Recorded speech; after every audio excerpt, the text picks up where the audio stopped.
Welcome back, ladies and gentlemen, to Heroes CCL. My name is Bahamut, joined by Grubby's chair. Oh, there he is. We got Grubby.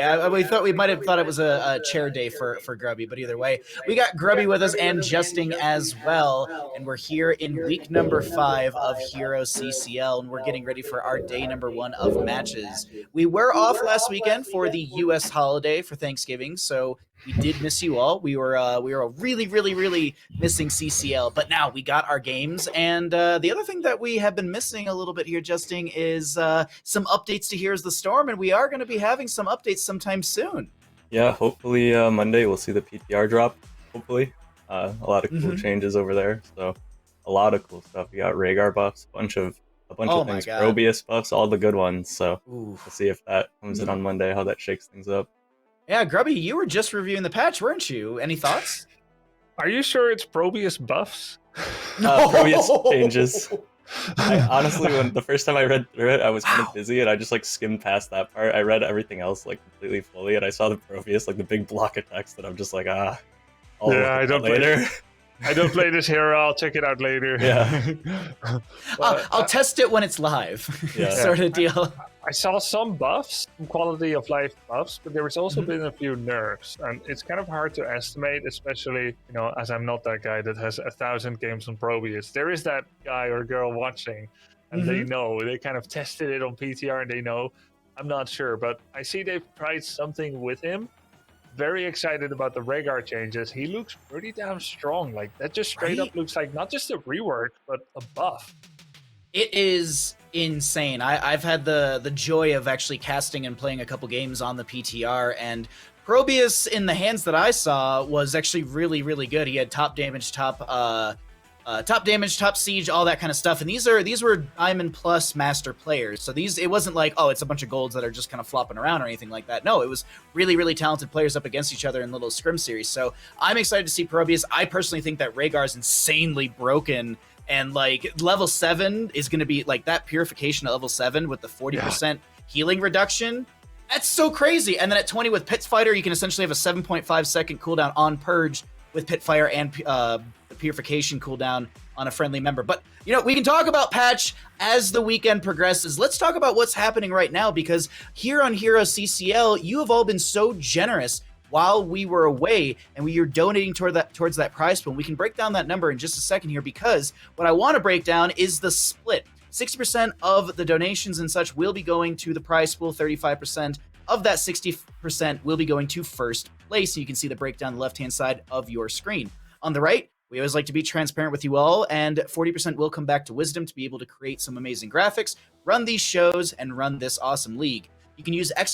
prize pool in chat to get yourself over to the match arena if you'd like to donate. And we have hit, this is actually kind of crazy, Grubby, we've hit $6,052. We had a meeting this past week. We had our CCL meeting, and Jules at one point, she was updating us on the prize pool, and she goes, someone donated, we have $6,000. So Grubby, it is so cool to see, even though we are away, people are still supporting Heroes CCL.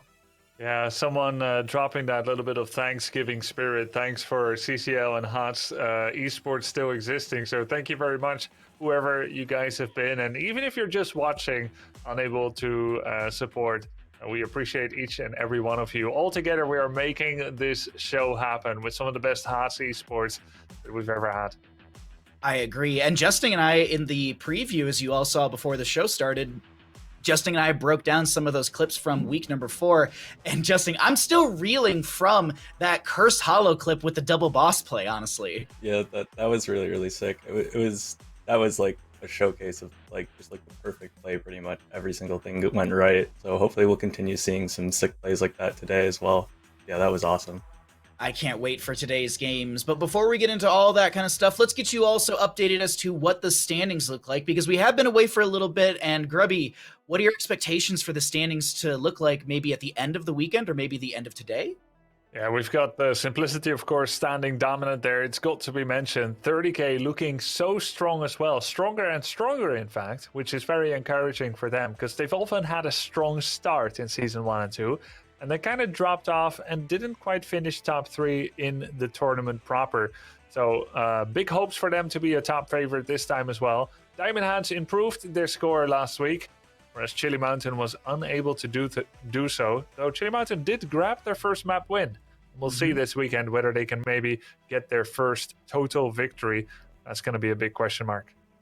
That is the question that I think a lot of us are looking to answer, but we will be looking at that team tomorrow. Today, we have got a lot of awesome matches that we can start breaking down fairly soon. I'm like ready to get into CCL. It's been too long of a break, and I'm really ready to get into more games. And I'm just really curious, actually, I was going to ask what you guys did in the break, but we can talk about that later, because Justin, what are we going to see today? So today we've got 30K up against Diamond Hands and Oxygen Esports going up against Simplicity. And 30K against Diamond Hands I think is really exciting because that Diamond Hands got their first reverse sweep in 2 weeks ago and the previous week. And 30K is the team that lost to Storm, and Diamond Hands actually reverse swept Storm. So it's kind of like, even though they're behind in the standings, they beat the team that beat 30K. So really, really interesting to see how that plays out.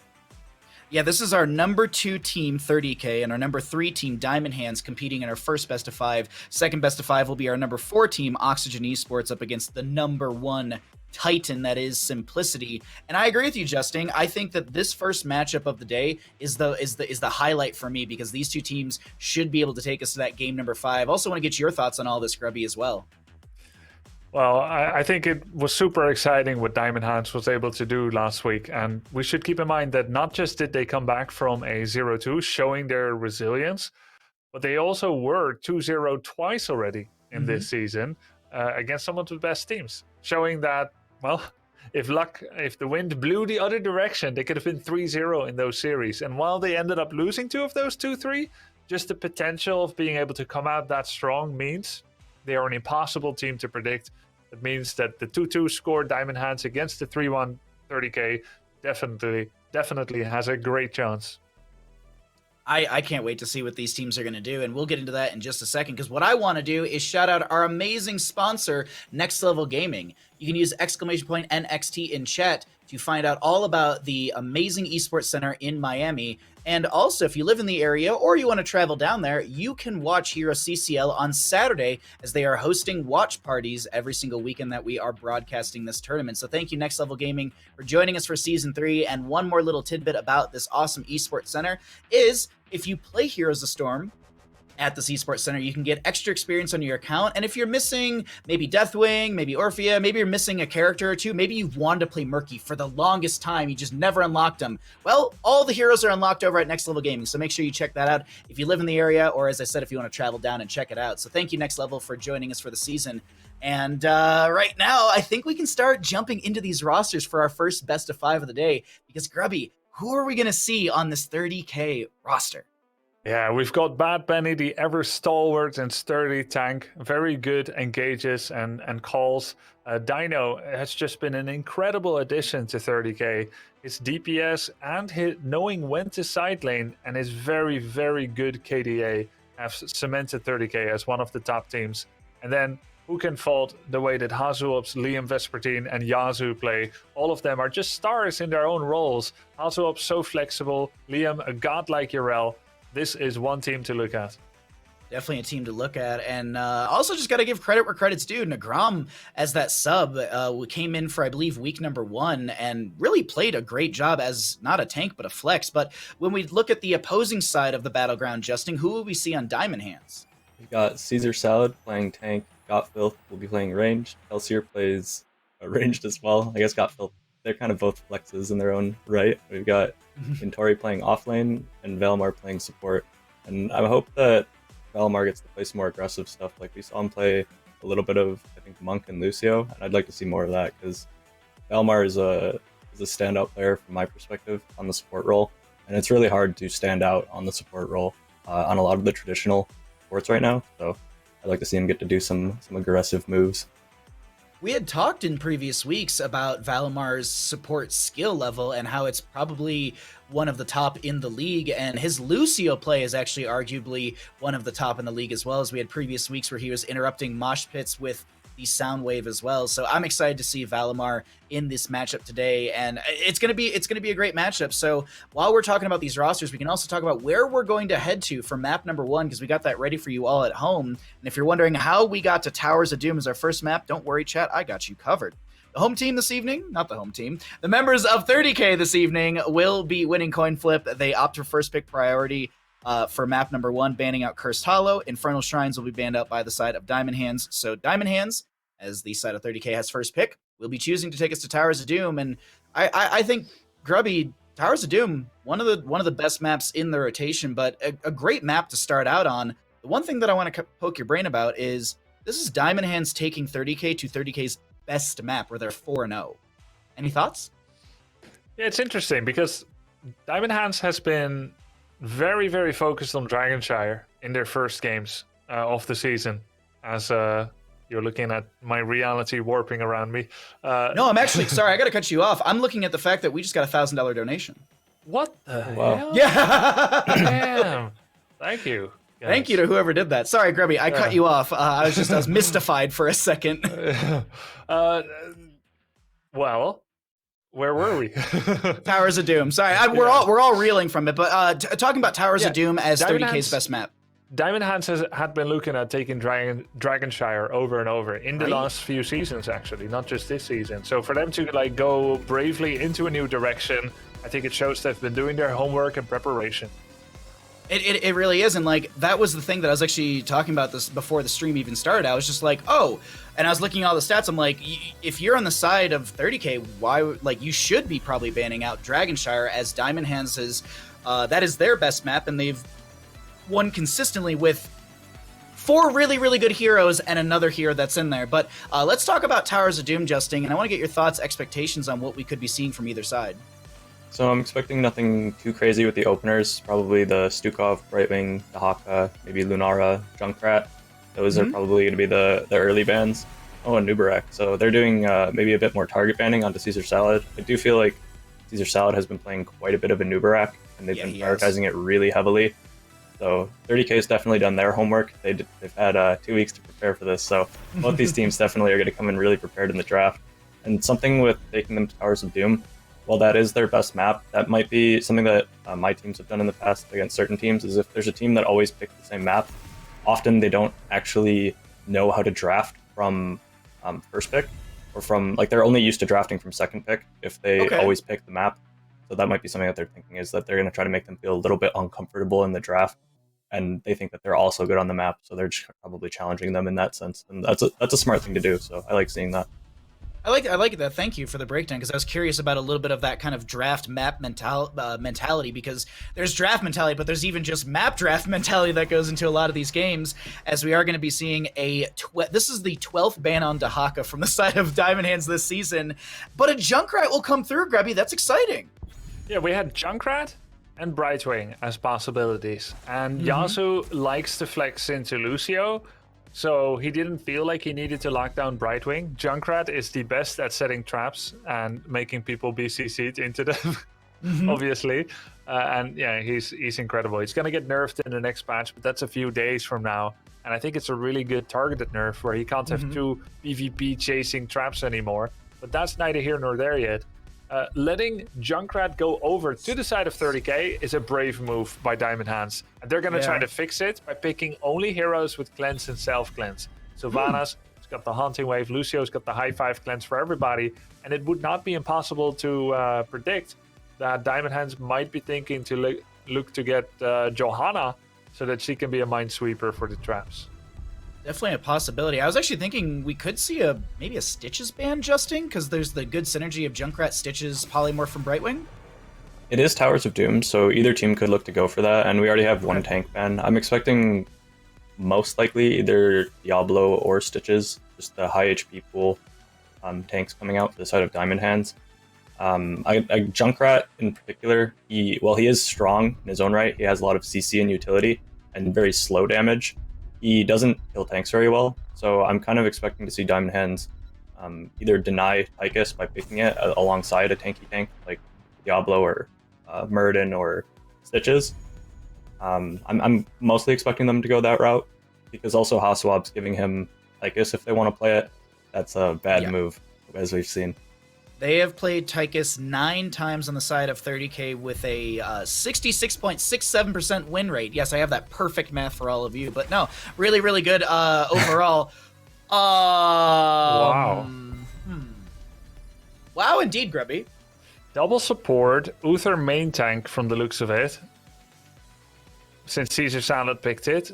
Mm-hmm. You've got multiple cleanses, but you've got Phoenix, who seems fairly vulnerable to Blaze, right? Brightwing, and Junkrat.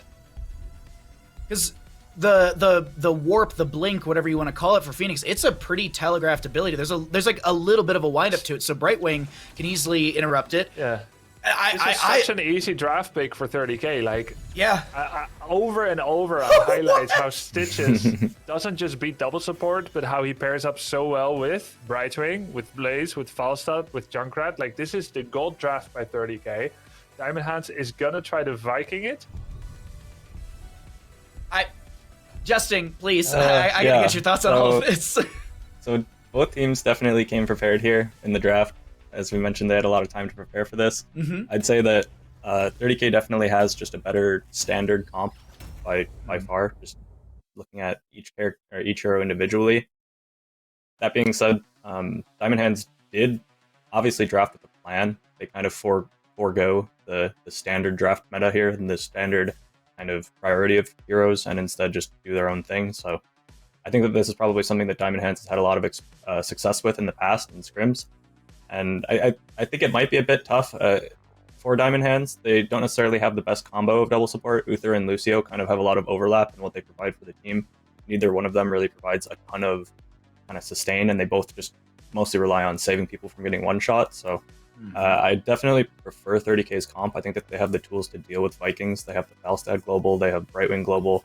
I think that 30k's comp is just a little bit better, but Diamond Hands is a crazy team, so can't count them out. Yeah, Got Filth, is the one and few people that I'd be like, okay, yeah, you got a decent Phoenix, but it's like, it's only realistically worked for them on Dragonshire, so that's kind of where I'm also like, I'm not sure if I'm 100% sold on this. And the overall draft, as you were mentioning to us, as well as Springy came in to break this down further as well, it's just, it feels like it's like, we're going to save everyone, but how are we going to kill people? Maybe that Phoenix can come online and really start to just chase around. But I don't. It's hard to argue against the 30k draft, Justin. It's just a really, really good draft through and through. I think they check every single box for Towers of Doom, Poke, Blow Up, everything's there, even Siege as well. So we're about to load on into map number 1, and I got your prediction, Justin. So I guess Grubby, any thoughts here? Yeah, I will never vote against Stitches, Brightwing, and Junkrat. Such a strong combo. Falstad as well. Offlaner, whatever. And I don't think that the draft of Diamond Hands can realistically, theoretically beat it. They did come prepared. They're bringing their Vikings. I'll say they have a chance, but I'm liking 30k's chances more. And I hear Justin felt the same. All right, it looks like we're all team 30k right now, as we'll see Justin after the map. Maybe we'll see Springy too. Thanks for Springy to pop by and say hi to us all. But we do have 30k in the blue as we're here into map number 1. Towers of Doom, Bad Benny on the Stitches, Hazuab's on the Junkrat, Liam on the Blaze, Dymno on the Falstad, and Yasu to play the Brightwing. Over in the red, we're looking at Diamond Hands. We got Filth on the Phoenix, Valimar on the Lucio, Kelsier on the Sylvanas, Nintori to play the Uther, and Caesar Salad on the Vikings. Yes, I said that correct, Grubby. Caesar Salad is on the Vikings, the main tank player. Okay. So he's gonna play Olaf as a tank. Okay, all right, that was good. I like that. That was. but he didn't get the tank talent at level 1. The block charges, the health. Wow. This will be an interesting matchup, to say the least. But I've already got your prediction. I got a little bit of your thoughts on this as well. So while we're kind of sitting here, I wanted to actually quickly get your thoughts, because we talked a little bit about Junkrat in the draft, and they moved, as you had mentioned, Big Az from level 7. This is on PTR to level 13. So you have to choose between Chattering Teeth and Big Az. But now I'm realizing this because I was talking to Chad about it yesterday. When Junkrat goes live with these changes, I feel like everyone's just going to take Sticky Wicket at level 7 and still Big Az, and then you just get this insane lockdown still from the trap. I don't know. So Any thoughts? Level 7 normally had PvP ignore target, right? Big Az. Ignore PvE traps. Yeah, exactly. And then you also had Sticky Wicket, which was the silence on the trap as well. Yeah, and then it could go on minions, is it? until 13, and you just take Big Az. So now you have a sticky wicket Big Az, which is just it seems so insanely strong to me still for Junkrat. I need to look at his. I need to look at his tree again, but yeah, he's probably still going to be good. But from what I could tell. Well, we can discuss more after the break. Oh please! Let's talk about it I want to pick your brain about this PTR so bad. I've been just like itching to talk to you about it. So my apologies. Let's focus in on the game because we do have a little bit of action so far. This will be our second Viking to go down. There was a hook earlier and an invade onto the Sapper camp from the side of 30K, and they're doing a great job of just reading the map and really pressuring down these Vikings to not allow them to get that split soak they constantly want to get. But oh my God, Grubby, that's a lot of damage onto Valimar. Yeah, let's talk about how 30K has been trying to counter Vikings, because they have a very experienced Vikings player themselves in HoTS, and it takes one to know one. Well, it takes three to know three, of course, when we're talking about Vikings. That's good. But you want to have some good wave clear, like Volskaya and Blaze are, but you also want to have the opportunity to bring everyone together, 5 fingers to a fist, invade, as 30K did on the Sapper camp, and then have the flexibility to get back on time. Because you only get 3 seconds to win a fight against Vikings.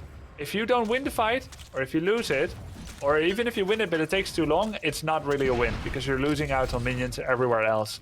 So the globals and the fast wave clear that 30K has allow them to do invades like that with a smaller penalty than, for instance, if your offlaner was D.Va, who has a slower mount, and your other DPS was simply a Rainer or a Tychus. He can't make it to separate lanes as much. Nice job by Caesar Salad. He's going to try to use Eric the Swift to kind of delay things. And the goal here for Vikings, at least the Vikings team for Diamond Hands, at least 1 temple, maybe 2.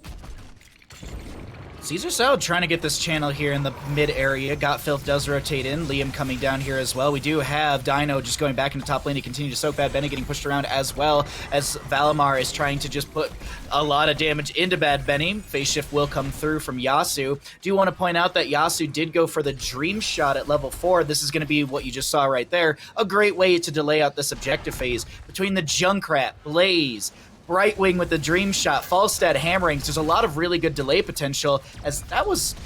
How did that jet propulsion weirdly angle? Valimar. It's Valimar again with those sound waves. It's kind of hard to notice sometimes, but he goes in there, he interrupts it, and that's what he has been doing. He plays great on the Lucio. It needs a lot of experience and knowledge about every single hero in the game, knowing when to use your sound waves.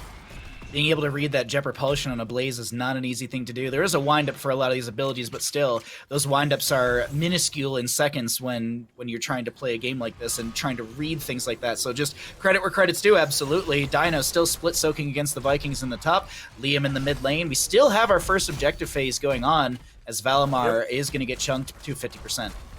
And that's really good for the Viking team, normally. Normally speaking, you want to make this last as long as possible so that Vikings grab XP on the side lanes. But 30K is no slouch. They've got Falstad Dino on the top. He's cleared the entire wave. He's even starting the Sapper camp. 1 Sapper apiece in the bottom lane.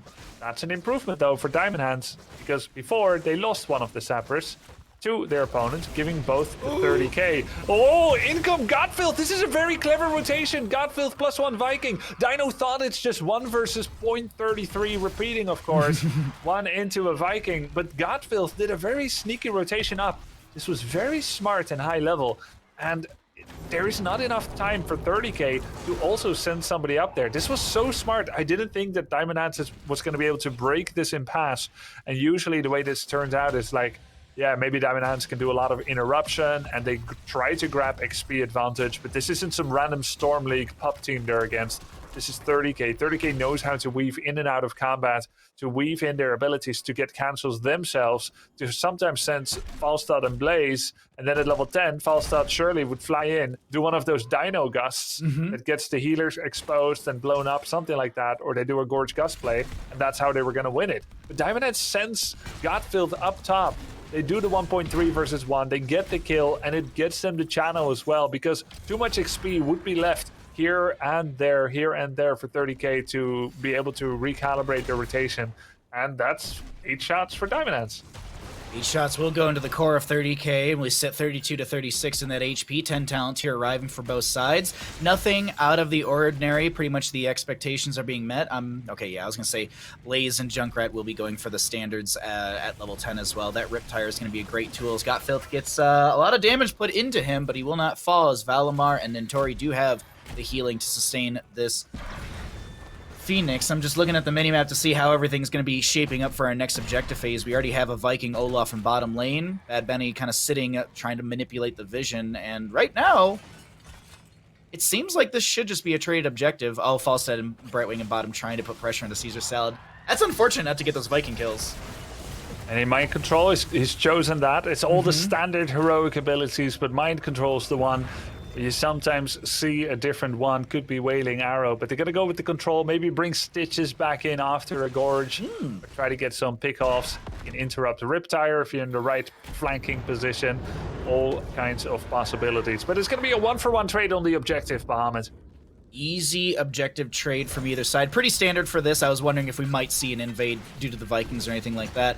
Little hammering action from Dino as he is on 33 stacks of that level 1 questing talent. It is uncapped, but there is a little bit of a bolster in the damage you do. Once you hit those 30 stacks, you get an additional 15%, so you jump to 30% at that 30 mark. Just to note as well, Wave of Light for the Uther, currently sitting at 35 out of the 60 stacks for that one.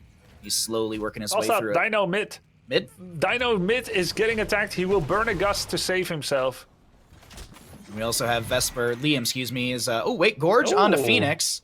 Brightwing comes through with the phase shift. Is there going to be a blink in time? No, there will not be a blink in time. I actually didn't look and see. Did he have it off a cooldown by chance? I believe it was off a cooldown. So it was good polymorph, good phase shift read from the Brightwing.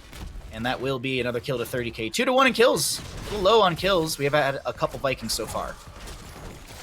Pretty interesting that gust that was just designed to save himself also became a melee Gorge into Phoenix. Was it melee or like hook Gorge? Maybe it was like. I think it was melee range. I think it was. It was melee, right? Yeah. So that was. Is that like smart positioning? Did they expect that? Oh. There was a bit of a hook as well. We heard from production. So Bad Benny was in the right place, right time, finished it off. There is, of course, that post-gust slow that Mighty Gust also delivers. Phoenix never stood a chance. Clever by 30k. Nice pickup from them as we have a single altar phase in the bottom of the map, and I was actually trying to peek back at the live stream. So yeah, it was a gust and then a short distance hook. I'm actually seeing it right now. Really good play, actually. Yeah, I can't believe that the angle of that was so well done. But here comes a Gorge onto Nintori. Mind control, as you were saying, but there's a gust to counteract it. The Divine Shield will be used. Here comes a Riptire from Hazuabs, chunking into Nintori, who is going to be unstoppable for the time being. Max range hook onto Valimar, finds the kill into Lucio. Nintori will fall to the Falstad as well. A double kill to 30k as they get the channel and they find parity on this map, 28 to 28 in core HP. Very nicely done by 30k. Of course, Diamond Hands arrived a little bit fragmented. Nice dodge there by Kelsier. Uther and Lucio, they were there. Where was the rest, right? Still cleaning up on aisles A and B. And 30k made use of that with some excellent hooks, Gorges. Cleanse was really nice by Yasu to counteract the mind control. And of course the gust. That's their combo. That's how 30k gets kills. And you know, those kills, they become more and more valuable compared to little bits of minion XP. We're now past the 10-minute mark. Definitely hero kills way more than minions at this stage. And you can't lose the game here just because of side lane pressure. I feel like while this is one of the best maps for Vikings, it's one of the worst maps for Viking cascading pressure, leading to an insurmountable issue. On other maps, a keep is a keep. Here, it can be taken back. So as long as the level lead is there for 30k, they're allowed to do a lot of deathballing to rely on that very strong combo they've got. Man, Bad Benny with these hooks are just so punishing, and it's just this range increase is so really good. Dino getting pressured in the top lane, gets the phase shift from the Brightwing, blinking, barrel rolling forward, actually trying to get the kill into Caesar Salad. And if I'm not mistaken, I think we might have that replay of that hook double kill. Let's check it out. Let's see how that fight started and where everybody was as we roll that replay out. Okay, look, Uther, he got gorged basically. Phoenix is trying to rotate here. Vikings are not near. Phoenix, was he trying to look at top Sapper camp? He was not making here yet. I think it was just a slow rotation, it looks like, because he was looking at the minimap. He was kind of just in that mid area, rotating through where there is currently an altar, actually, that Liam might be looking for. Yasu does get the channel in bottom lane. Only 4 shots will rain out. 16 talent tier advantage to the side of 30k as Jet Propulsion from Blaze comes through. There's a little jump from the Vikings. Eric, so swift, so brave, rushing around. But Liam is like, I'll just anchor. I'll just sit in this corner and I'll anchor. Hazu gets the channel. There's a mind control phase shift onto Bad Benny, and that is going to be 8 shots rolling in favor for the side of 30k. They're really picking up this momentum, and another hook over the wall Gorge. And this is a Gorge steel trap. No, they're not even looking for the steel trap play into this. They just want to burst down Valimar. He gets the Divine Shield, gets the push off. There's a stun from Uther, a gust from Falstad. If Valimar's not the target, it's Nintori. Good target reacquiring here. They don't find the kill, but really good shot calling coming out from 30k, being able to just quickly change onto that gusted target. Yeah, definitely, Bahamut. Oh, nice damage there on Hazuops. He's gonna get Purification salvoed. He has 1,000 life. Takes 800 plus damage. Just not enough. Brightwing Yasu there with the save. A lot of cool moves here. A good place. Monstrous hooks from Bad Benny. Where's the next one? And can Godfilth dodge? Hook is up in 1 second as I have the cooldown open for myself. Here it comes. Kelsier with the sidestep. Woo! So close. That was a good sidestep. Oh my god. Just like 2 pixels to the side. Liam is gonna get dove. He actually turns around because he has his friends coming in. There's a phase shift in from Brightwing. Caesar salad on these Vikings. Does have that level 16 for the stun on Olaf, as well as that spin to win value. Those Vikings are really, really difficult to deal with when they're all grouped up like that. And that stun, it's a 1 second stun on Olaf for the large and in charge. And Grubby, do you know what's the cooldown on that? Oh, it's just whenever he charges, right? Yeah, but you can't charge every time. I think it's 8 seconds, maybe? There. It's 8 seconds. It's his baseline charge duration, and I don't think they say it anywhere. Yeah, I was trying to find it like a tooltip for it, but unfortunately I can't. But okay, so it's we'll say it's like he always does a charge that slows, so now it stuns instead. That's kind of how it reads. And a leap buys some time. Got Filth trying to outplay Dino once again. The boss actually leashes onto the Phoenix. Dino barrel rolls forward. The channel comes through. It's an Olaf to go down. There's still going to be an objective in the bottom lane. I don't know, can 30k actually step into this, Grubby? Well, they bring Falstad here. Brightwing is on the way as well. Has not got phase shift available, so he's got to kind of soar over here. Now they're united. I mean, that's a 5-man team with all of their heroics available pretty much. I don't think Diamond Hands can ever take a fight like this. Like, it's legit just a 4v5. Whoa, Phoenix blinking in the backline. Where are you going? Got Filth. That is an exceedingly risky blink in the backline. The Vikings come in late with the play again, and all 3 Vikings, in my opinion, should be punished for this. Actually, Eric is once again so swift, so brave, he's able to get away, but that is overly aggressive. What? Yeah, please. I get what was happening, and Dino counterplayed it. So basically, you do this crazy thing, this seemingly impossibly risky play. Phoenix warps in, gets his 50 armor from the level 13 talent. You get your bonus attack speed, you become a big target, but you're soaking up so much damage. In comes Uther from the side, D-shield. You've now extended your life. You're getting lots of hits in. You've got bonus movement speed, so much damage, so much attacks. You come out of the D-shield, Lucio's there to high five. Kind of all hinges together. The key here would be that Lucio would be able to high five Uther as Phoenix warps in, so that both are impervious to the follow-up Mighty Gust. Because Dino knew. He's like, hey, Phoenix just warped in, and I know how this is going to go. It's double support. He's making himself a bait. He's becoming this big DPS, but also this big target. I'm going to gust everyone away. Boom, instantly. Had he not done that, Uther would have been in range for D-shield. It has very good range. There'll be cleanses, there'll be high fives.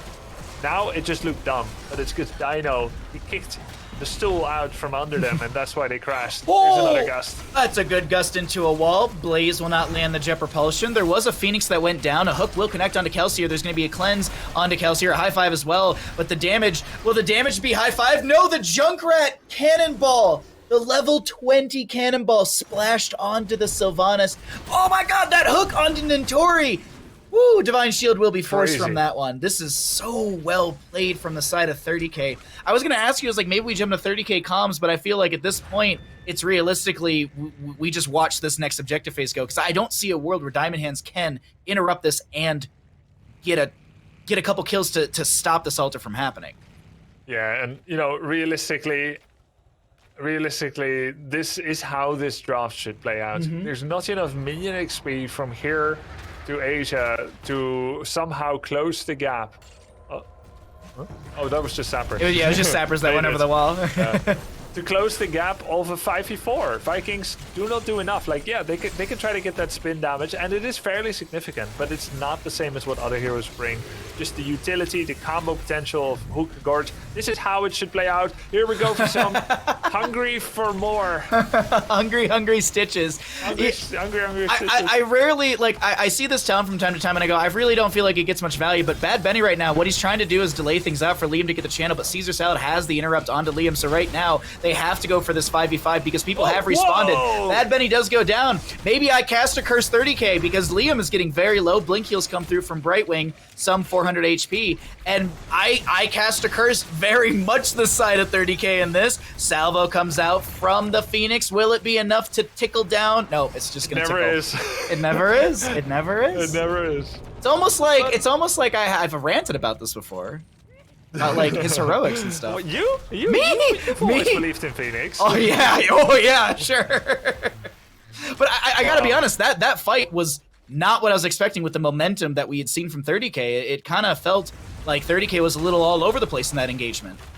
Yeah, and Stitches, an island by himself. I think somebody else probably just took the deep shift from Brightwing, which meant Stitches didn't have it. I mean, if you want to kill a tank that's as hard to kill as Stitches, best way to do it is to have casters proclaim his invincibility. Yeah. And to proclaim the impotence of Vikings and their burst. That's a great way to curse. And indeed, it happened. But honestly, good isolation by Diamond Hands. We had Sylvanas and Vikings pouring out their damage on Stitches. And for once, Yanzu C didn't in time. Now, is Diamond Hands making it to the other side of the deep river? Or are they still just treading water? I think it's the latter. Sadly for them, it's still 1 versus 21 HP. But let's say remotely possible. Crazier things have happened. Well, crazier things have happened on Towers of Doom, I will say. Like, I've seen some Towers of Doom games that have gone completely, like, they just completely flip at this kind of point. Also, I will say this, we are an even talent tiers. We do have that 20 talent tier for the side of Diamond Hands. Unconquered Spirit in the last engagement was really strong for Got Phil to give him a second basically bar of shielding. And you also have the Sylvanas with the Dark Lady's Call, which is, I believe, a 15-second cooldown now. Really, really strong talents. You get the Mixing Fire for Lucio to reduce incoming healing. So Brightwing with her telegraphed phase shift can have that healing reduced by 30%, 50%. So you can cut Brightwing's healing in half, but right now we have a single altar. This altar is important. Got Filth on the far side of the wall looking to blink over at some point to do exactly what you talked about, Grubby, with that Divine Shield, sustained damage, big burst. He's gonna do it again. He's just gonna blink over. That's a lot of damage from Kelsier into Falstad. Nice save with the high five as well by Valamar. Of course, that's gonna be on the cooldown now. We have some action on Nintori. He doesn't want to use D-Shield on himself. He's got that invincibility as well. He can come back 5 shots already over to the side of Diamond Hands. They still have play again. Olaf is dead, but he can still resummon them. There is a hook that didn't quite work out the way that they wanted it to. Godfield could take big damage from Liam, but Liam decided not to jet propulsion in Bahamut. We have these cannonballs over the wall from Hazuabs, and so long as Hazuabs hits those frag launcher grenades, you have the cooldown reduction on the Endless Nades from 16, but there's going to be the gust from Dino. No wind tunnel because Dino did go for the epic mount for the, 30-second cooldown, essentially, and the increased flight speed. Boss is up, Phoenix looking to blink over the wall, Sylvanas with one haunting wave. Doesn't have the Windrunner. There's a hook again. Here comes Liam with the big jet propulsion. Divine Shield will be used on a Lucio. Got Filth trying to make the play right now. Unconquered Spirit will not be triggered. I believe it's still on a cooldown. Play again from the Vikings will be utilized. Bad Benny once again falls first in this engagement. Here is some continued poke out from the side of 30k, and it's going to be Caesar Salad with the channel. I don't think that they can stall this. Dino is able to get the stall. Yeah, Liam! Eric died. Oh my god! This was such a sick fight. We gotta see this in a replay at some point now, if not next week. Oh, Dino nearly killing Valimar, trying to frag him. Nintori going down. Nintori does have the revive ability, so he can use the ghost healing. They can squeeze out another altar shot. Yazu being cheeky there, getting another interrupt, but at what cost? It's risky, boys. It's very, very risky. Just let this one go. Just failing to get the interrupt. That's a good attempt. I mean, we've crazy. seen 2-3 Diamond Hand comebacks. Are we now going to see a 124 Diamond Hand comeback? All right. Okay. If Diamond Hands wins this, I will play Phoenix this week on my stream. Okay, I will. Okay, three. I'll play 3 games of Phoenix if Diamond Hands wins this one. If Diamond Hands can reverse this game. That's a really good gorge onto Phoenix. He should be dead. Unconquered Spirits on cooldown, 45 seconds. I mean, they didn't move. I guess they didn't see him. You really can't be standing still there into stitches. I think you're saved, Bahamut. I think you're saved. Anti-cursed. Yes. No, I'm not counting my eggs just yet. I'm gonna wait here. And now, if you are going to die on your hero, now would be the best time, right? There was maximum distance from 30k to the bottom right altar. The towers, the bottom right tower, the altars weren't up yet and will be up just a few seconds before Lucio is back, which is bad. They should have got out the moment that Phoenix got yoinked. And the boss wasn't available. So there is still a chance. But moving in now, I guess they want to start carving out an area. That's 2 Vikings down. If the 3rd Viking survives, it's okay. No, that's it. That's it. 30k has done it. That's got to be GG. Ooh, yeah, Dino's going to try and walk in the sappers. He does have Gust for the bottom lane as well, so he can just gust away anyone trying to step in on the side. Kelsier, I don't know if Kelsier sees all the 30k members around. One sapper actually gets pulled by Phoenix out of the lane, so it's not sappers to end game. There's the channel, and it is going to go over to the side of 30k. A game that really, I have to say, I hate when I do this, because I did it earlier in this match. I hate when I call a game it's completely over like that. I'm very happy what I saw in the latter half towards the end. The attempted comeback from the side of Diamond Hands was beautifully executed, and I think there was a couple missteps that is the reason that 30k won this, because I think, and I got to get Justin's opinion on this, I feel like Diamond Hands actually could have taken that if they played a little slower towards the end of the game. Yeah, they definitely could have, and the fact that they put themselves in a situation where they were able to come back in that game is really impressive. So, shout out to Diamond Hands for making that as close as it was in the end. Seriously, that was... Yeah. Sorry, please keep going. This is so good. The main kind of moment that broke the game there, or almost broke the game for what 30k was trying to do, was that flank from Caesar Salad on the Vikings, and when he flanked on the mid shot, they had one life. 1 health point left, and that was where they tried to begin mounting their comeback with the Vikings flank, and they just one-shot stitches just the Vikings basically, and then they get their bot fort back, they get top fort, they get a lot of momentum there. They took it from 24 to 1 shots, and the game finished 7 shots to 0. So that's a huge point difference that they had to make up with just being on 1 HP that whole time. And even putting themselves in that situation to do that, they allowed 6 sappers to go in to lower them to 1 HP. Just to have the opportunity to make that play. So really decisive decision-making on the side of Diamond Hands. I do think that their composition was significantly harder to play. And they did show a really interesting way of playing with Vikings. Normally you just see a 4-1 4-man split, just running it down the lane, but they didn't do that. They did a lot of just splitting the map and just playing kind of all over the place, which didn't really seem to work out too much for them in the early game. But I think that's just mostly 30k being such a strong team, and Bad Benny, especially at the end, was really the one who secured the win for 30k with those consecutive hooks back to back to back, and they really counted when it really mattered.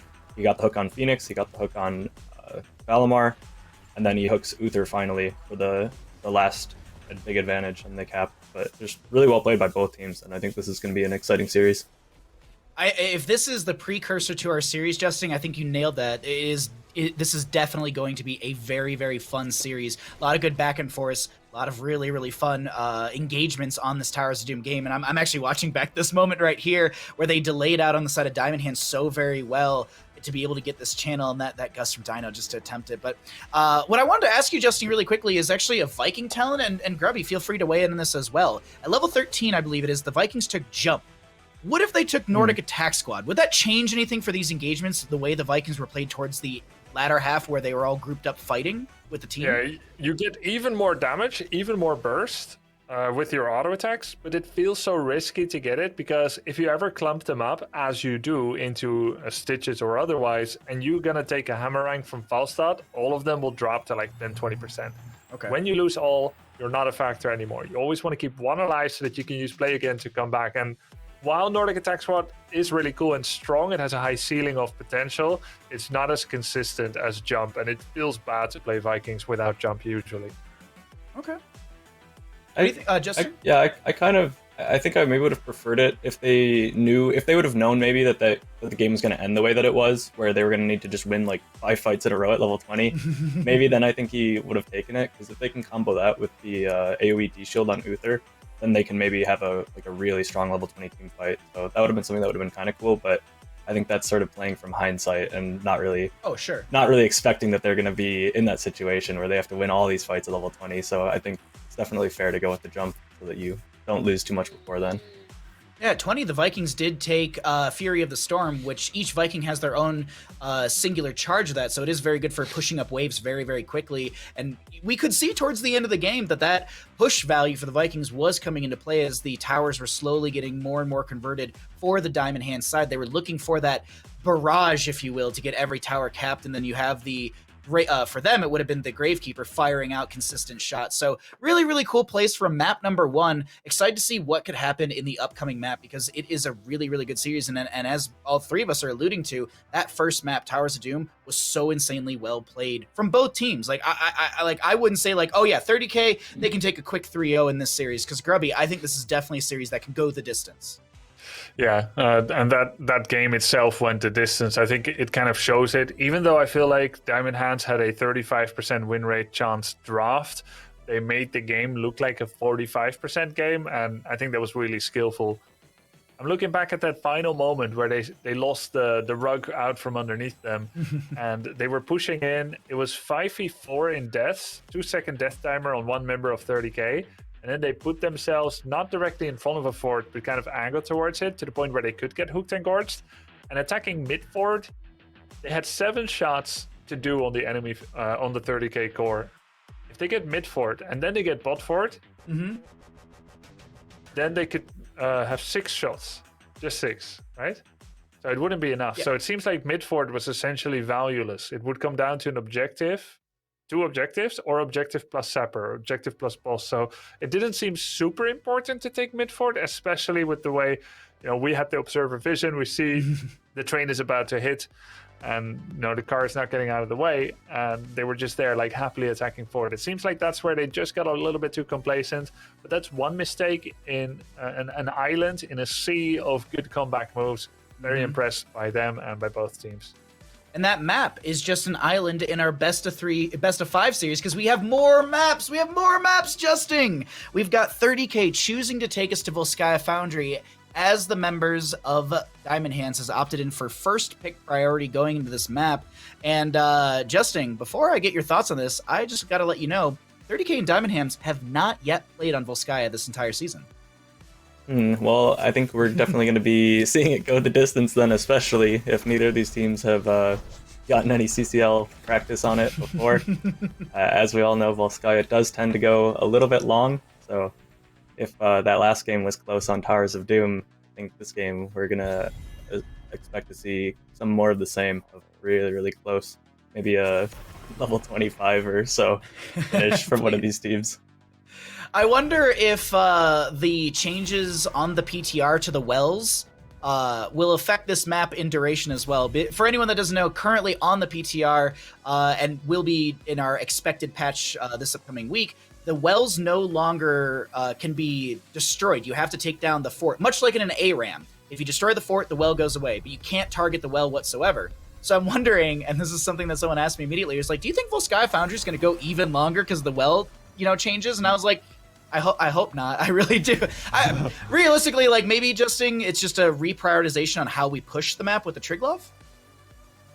Maybe. I don't know if you can really salvage or change too much with the way that the objective works on Volskaya. We'll have to find out. I don't think there's. I think one thing that teams could be looking to do is maybe do more just cheese strategies on this map, because you have so much time and the objective is so weak that just pushing strategies might be something that you see more of. That was something that Simplicity did a lot in Season 1 on this map, is they would always just split push everywhere. They would just have Falstads and Greymanes all over the place, just splitting, and that seemed to be the best way to play the map. And I mean, we've seen it earlier in the season as well, where Mene just kind of sits in bottom lane on Falstad and just continues to push the lane until he goes to core, and then he flies into a team fight, and he goes back to bottom lane. So really, really interesting tactics that we could see evolve. But Grubby, we've seen quite a bit of evolution in the draft. Got to get your thoughts on what we're seeing on Volskaya Foundry. Yeah, both healers were allowed to go through. Stukov was picked up by Diamond Hands.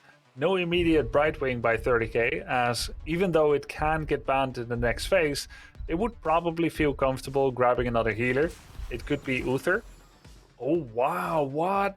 You know, Diamond Hands is showing up real prepared. They're going to upend the status quo of the kind of drafts that we expect. That is quite something, and not just...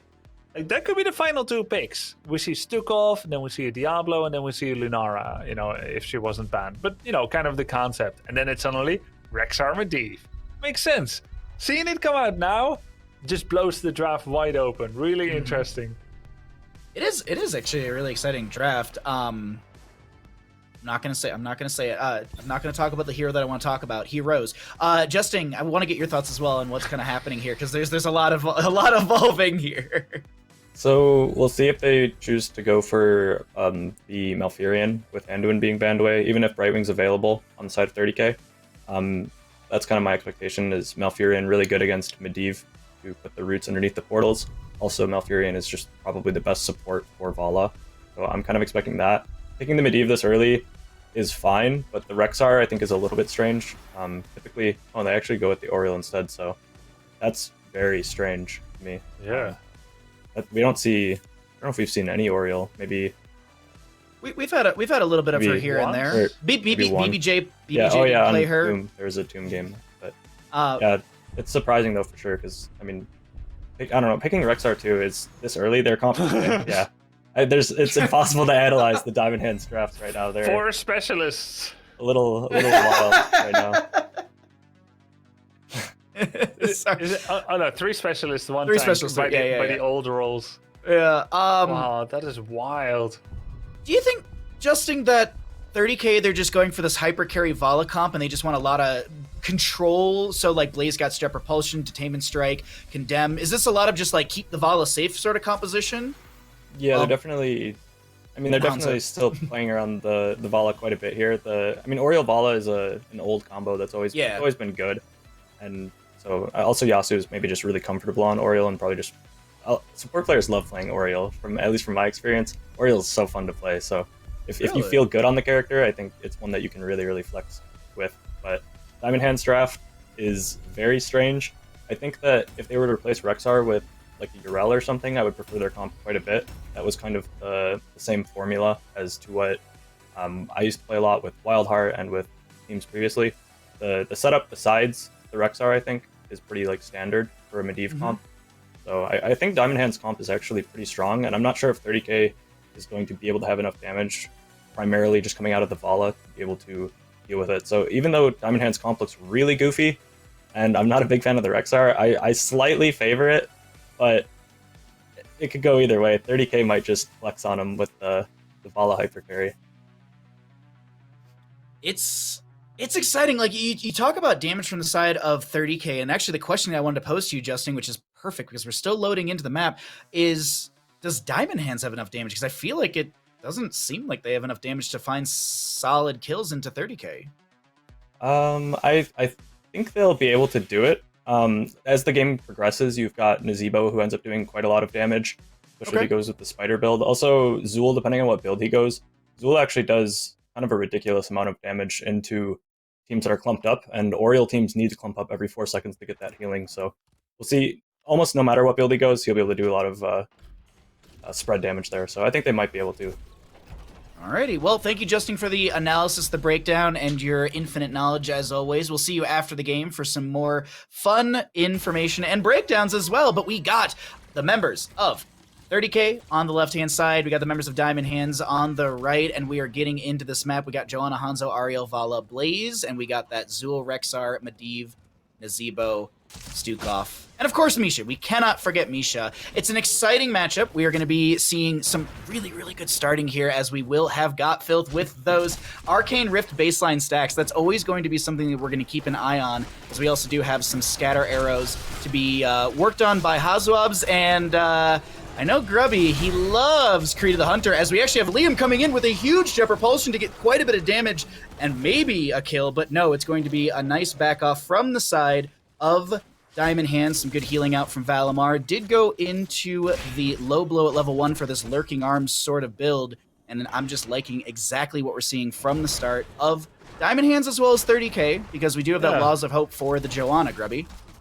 Yeah, Laws of Hope, of course, usually the best talent unless you're countering heavy auto attack damage, and I'm sure you've seen just as I have, the new Shield Glare is going to do bonus damage in the new patch, so we may see more of it there. What was the baseline damage again? 58. It's going to do 125% extra, so that's going to be like, I don't know, like 140 damage per blind, scaling, of course. It's going to be pretty decent. But for now, it's going to be that Laws of Hope. Fast stacking by Hazuabs on the W. And we see more and more Creed of the Pepega. Maybe it's not Creed of the Pepega anymore. Maybe it's Creed of the PogChamp. Where the auto attack quest for Vala has been uptrending. It has been, and wait, portal forward onto Yasu, has a full bar of healing, gonna drop that right onto Dino, and Dino gets just absolutely shredded with damage. I was worried about the damage output from the side of Diamond Hands, but I think my question's been answered. But Grubby, I haven't heard enough from you about what your thoughts are on the matchup for here on Volskaya Foundry. Yeah, okay, I think we've just seen the combo, right? That Diamond Hands is running. First of all, let's talk about Medivh, always good. Stukov, always good, no problem there. Nazebo, better when can get level 20. And this map, you can get level 20.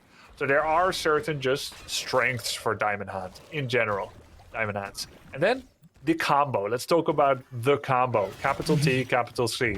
It's Zul, Bone Prison, point and click, there's no cleanse. Hard to hit Hanzo's range or Vala's mobility, but you can try to hit Johanna after Unstoppable has been used, or Blaze after, I don't know, whatever the hell he can use. He has so many things he can use.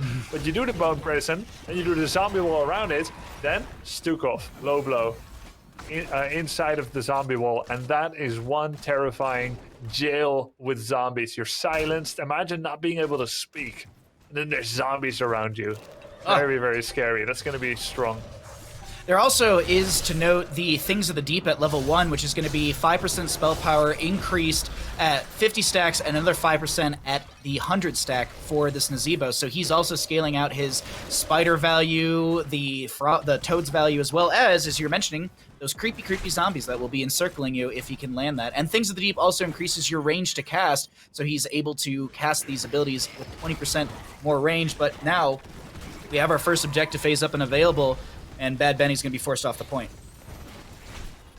Godfell's trying to get his stacks. We had one sad Medivh 2 weeks ago who didn't get stacked. Do you remember who that was? Not to name any names, but do you remember? I'm blanking off the top of my head. I actually had a Medivh on my stream this past week where I think they lost. I was doing the math, like some 90 stacks they lost in the game. Oh no. Yeah, they were at 30 something and then they lost, and they were at 20 something and then lost. It was a rough go for that Medivh in that game. It was fun for the Twitch predictions. Wait, so you weren't 5Qing?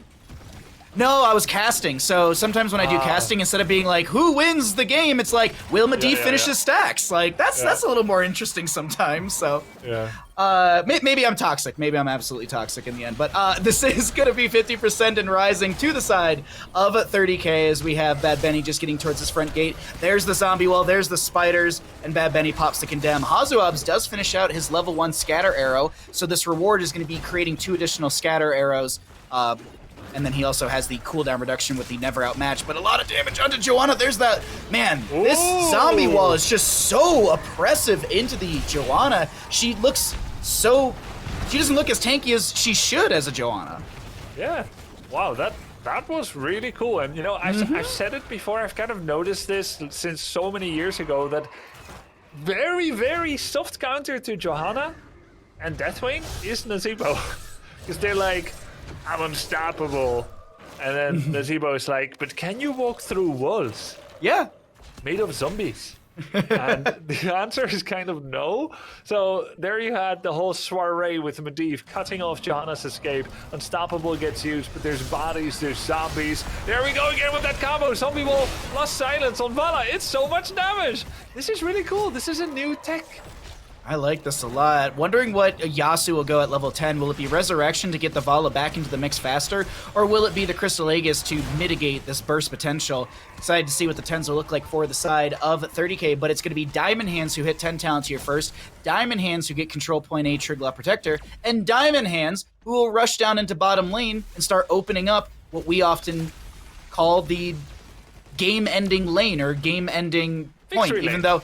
The victory lane, that's so much better, because, I mean, at least we want it to be the victory lane, but usually we end up with, like, Control Point B the second time, so, like, a 5th Triglav. That's the one that actually victory lanes it, but this is often a tactic, so that way you can constantly rotate the Triglavs down to bottom lane, and then when you win Control Point C, or you expect to, you can then take that Triglav to core, or excuse me, to keep or core. But a huge Rain of Vengeance comes out from Follow the Portals there. Misha gonna get caught by the Rain of Vengeance, but Bears apparently can't take portals, and the bear will be fine. Got a few stacks here and there, just looking at the stacking on a lot of the stuff right now. I actually got a lot of questing talents, but the only one that has been finished so far is going to be the Hazuab's Simple Geometry.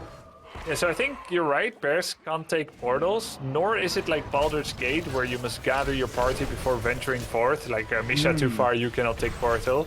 Nor is it like Diablo 2, where your merc teleports towards you when you teleport. It's just Misha, wherever she is, she stays there. This is Heroes of the Storm. That's how it works here. Poor bear.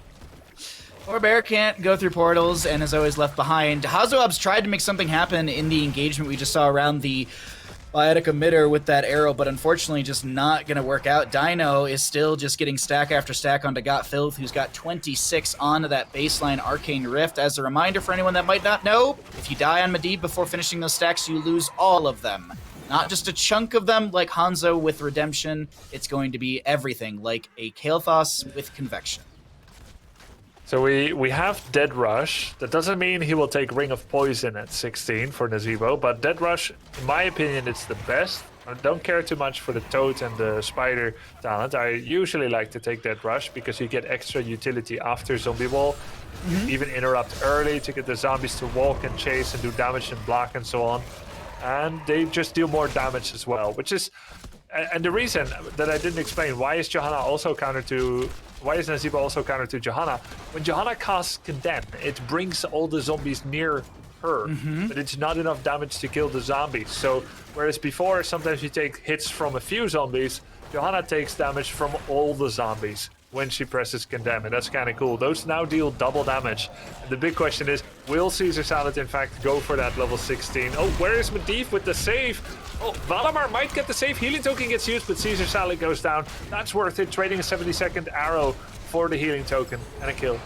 Good Detainment Strike into the wall. Great follow-up from Dino with the Rain of Vengeance. Dino hitting that second stack on the Creed of the Hunter. We do have the Johanna at 19 stacks. She gets 5% increased healing over 5 seconds per 10 stacks. So right now with the 20 stacks, she has 30% because you have a baseline of 20. Detainment Strike, the repeated defense, is going to be at 4 out of 6 stacks. Just want to quickly catch people up on these stacking talents. Jailers is finished out, 1 stack away for Hunter Gatherer, 120 stacks for the Nazeebo Voodoo Ritual. His baseline Thing of the Deep is done. And as I mentioned before, Medivh still working on those stacks. He's got 28 on the Arcane Rift, playing it slow and safe, but in bottom lane, Vintori doesn't look too safe on this Rexar, as the portal will be available to get him out of there, and Misha runs on the treadmill to get a little extra workout. Good damage here on the forward. Rexar was the target. It transitioned into a safe move with Bunker, which is now on 50-second cooldown. Bit of damage on the forward. Dino took what he can, and no more in order to play it safe, so good job there. We've got Control Point B activated. Let's watch the novel team and in how they communicate. You want to jump into Diamond Hands? You read my mind. Into Diamond Hands we go. got a reset off it. Let's anyway. try this. Oh, I wasn't ready for that. Yeah. I got a reset. 2 seconds on route. Well, it's I done. mean, we're getting point. Yeah. I can try to get W and 3. W We'll and be 3. 16 first too. Yeah, I think we Let me get a Blaze midway. there. Blaze. I have W. Yeah. I posted. Oh, chill out. Let me get a midway. Yeah, chill out, chill I out. didn't get a reset. Watch arrow. Our turret's up too. You could pivot the turret right now. Yeah. Yeah, I think we should. Yeah. We have to be ready. They might run down top wall though. I think kill stays. I'm here. I'm here. Alright. Okay, I'm coming back. Yeah. I got the mid wave. We can maybe portal on this Vala. Oh yeah, yeah. Over Joe's the not wall. there. Joe's not there. Yeah, sure. Yeah. Give it to me. Oh, I root at the backside. Yeah. She's gonna age us. She's gonna age us. Wait, I counted him off. Yep. Yeah, it's Blaze, yeah. Blaze, Just Blaze. get point. Just get point. Yeah, I didn't get a Oh, reset. I I can't didn't get pick a up the reset. turret. You guys are too far. I'm Just just gonna drop drop it. mine. You're supposed to drop. Yeah. We can maybe get this now 16. I'll try to get a ley line on Yasu and we can kill him. Yeah. I was in a route. You guys- Benny here. Do you have D? Yeah. I can stun him if he walks up again. The ball bolted Yeah, in. route I don't Balls know. on ball. Yeah. Balls on Yeah. ball. We kill ball. I got him. Don't ley line. Kill him. Do you have a silence on there? Yeah. Nice. Liam. I have a reset. Finish Lamb. We're fine. I can portal you. I'm swiping the back line. We have taps. Sprite heal to kills. Yeah, we should tap if we can. They Play have in the no wave, safe play in the wave, tools play in the now. wave, They play in the use their wave. safe tools. Hanzo fights better in the. I can follow now. I can follow. I can follow. Jay, Benny. Silencing. Yeah. Oh, he's stuck. Kill him. Yeah. Low blow. Oh, Liam. Yeah. Low blow moment. Low blow. It's getting low. We can like dive this thing. Yeah. Wait, let me get in. Oh, you want to get in? We can. Oh, he switch. vaulted. He vaulted. I can Yeah, let portal me you. try. Let me try. Grubby, I'm beginning to believe that low blow is a good talent. I was wondering what they were saying, and you heard it correctly. I thought it was like lopu, which is Dutch for like walking. It's like, let's go. I'm like, I think they adopted some Dutch recently. Low blow. Dude, that was insane. Johanna, Seriously, right? yeah. 80% health and has Iron Skin available and presses it. What do you not get away from in this game with those conditions? 80% health, you turn on Iron Skin. Normally you walk away from everything, pretty much. But here, she does not. Low blow comes in, silence, zombie wall, damage, and she actually ends up dying. Fantastic kill, and that was even levels. Diamond Hands' comp may look weird on paper, but it has all the elements of a successful draft. A strong combo, good map control, good wave clear, and good execution.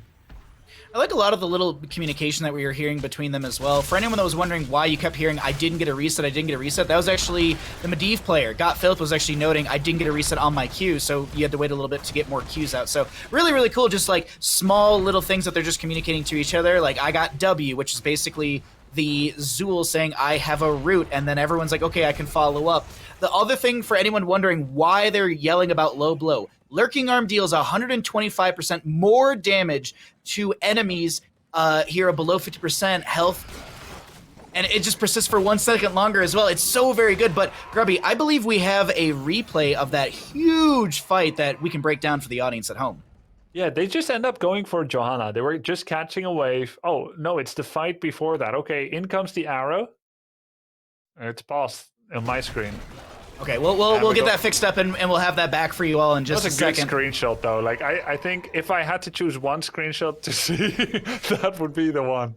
That was kind of like a good like showcase of like the chaos that was about to ensue. Yeah, but also one of those like moments before impact. Exactly. I was about to hit. Unsuspectingly, the heroes advanced on the blue team of 30k. What they didn't know was the arrow coming in from the south. Watch next episode of CCL to find out what happens next. Do you do voiceovers? That was really good. You should do some voiceovers, Grubby. That'd be awesome. The talent tier advantage will be over to the side, or excuse me, we'll soon have a talent tier advantage over to the side of Diamond Hands as they're approaching 20. Nazebo's already done or has enough stacks for the Vile Infection at level 20. Medivh, I'm assuming he'll go the Medivh cheats, so Boars for the Rexar as well with that kill command. It's just more Rudy. Oh, whoa! Annihilating Spirit. Annihilating wow. Spirit. When Ravenous Spirit damages an enemy here, reduce their healing received by 50% for 1 second, and increase Ravenous Spirit's damage by 5% for the rest of its duration. You also have a passive, increase the range of Ravenous Spirit by 50%. I guess healing debuff 50% is better than a bit of extra damage. You've also got Mortal Wound from Zul. This is all healing reduction. Like at 20, this stacks. It stacks. Yeah, it's it really does. 100%. There's minus 50. It's gonna keep clawing away at Vala. Minus 50.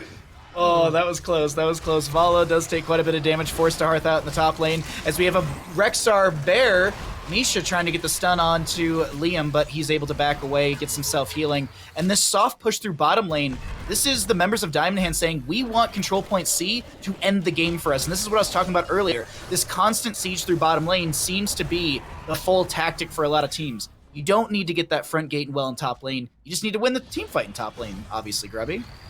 Yeah. Victory lane has been opened up, and now just win a team fight and GG. Win a team fight, grab a Triglov.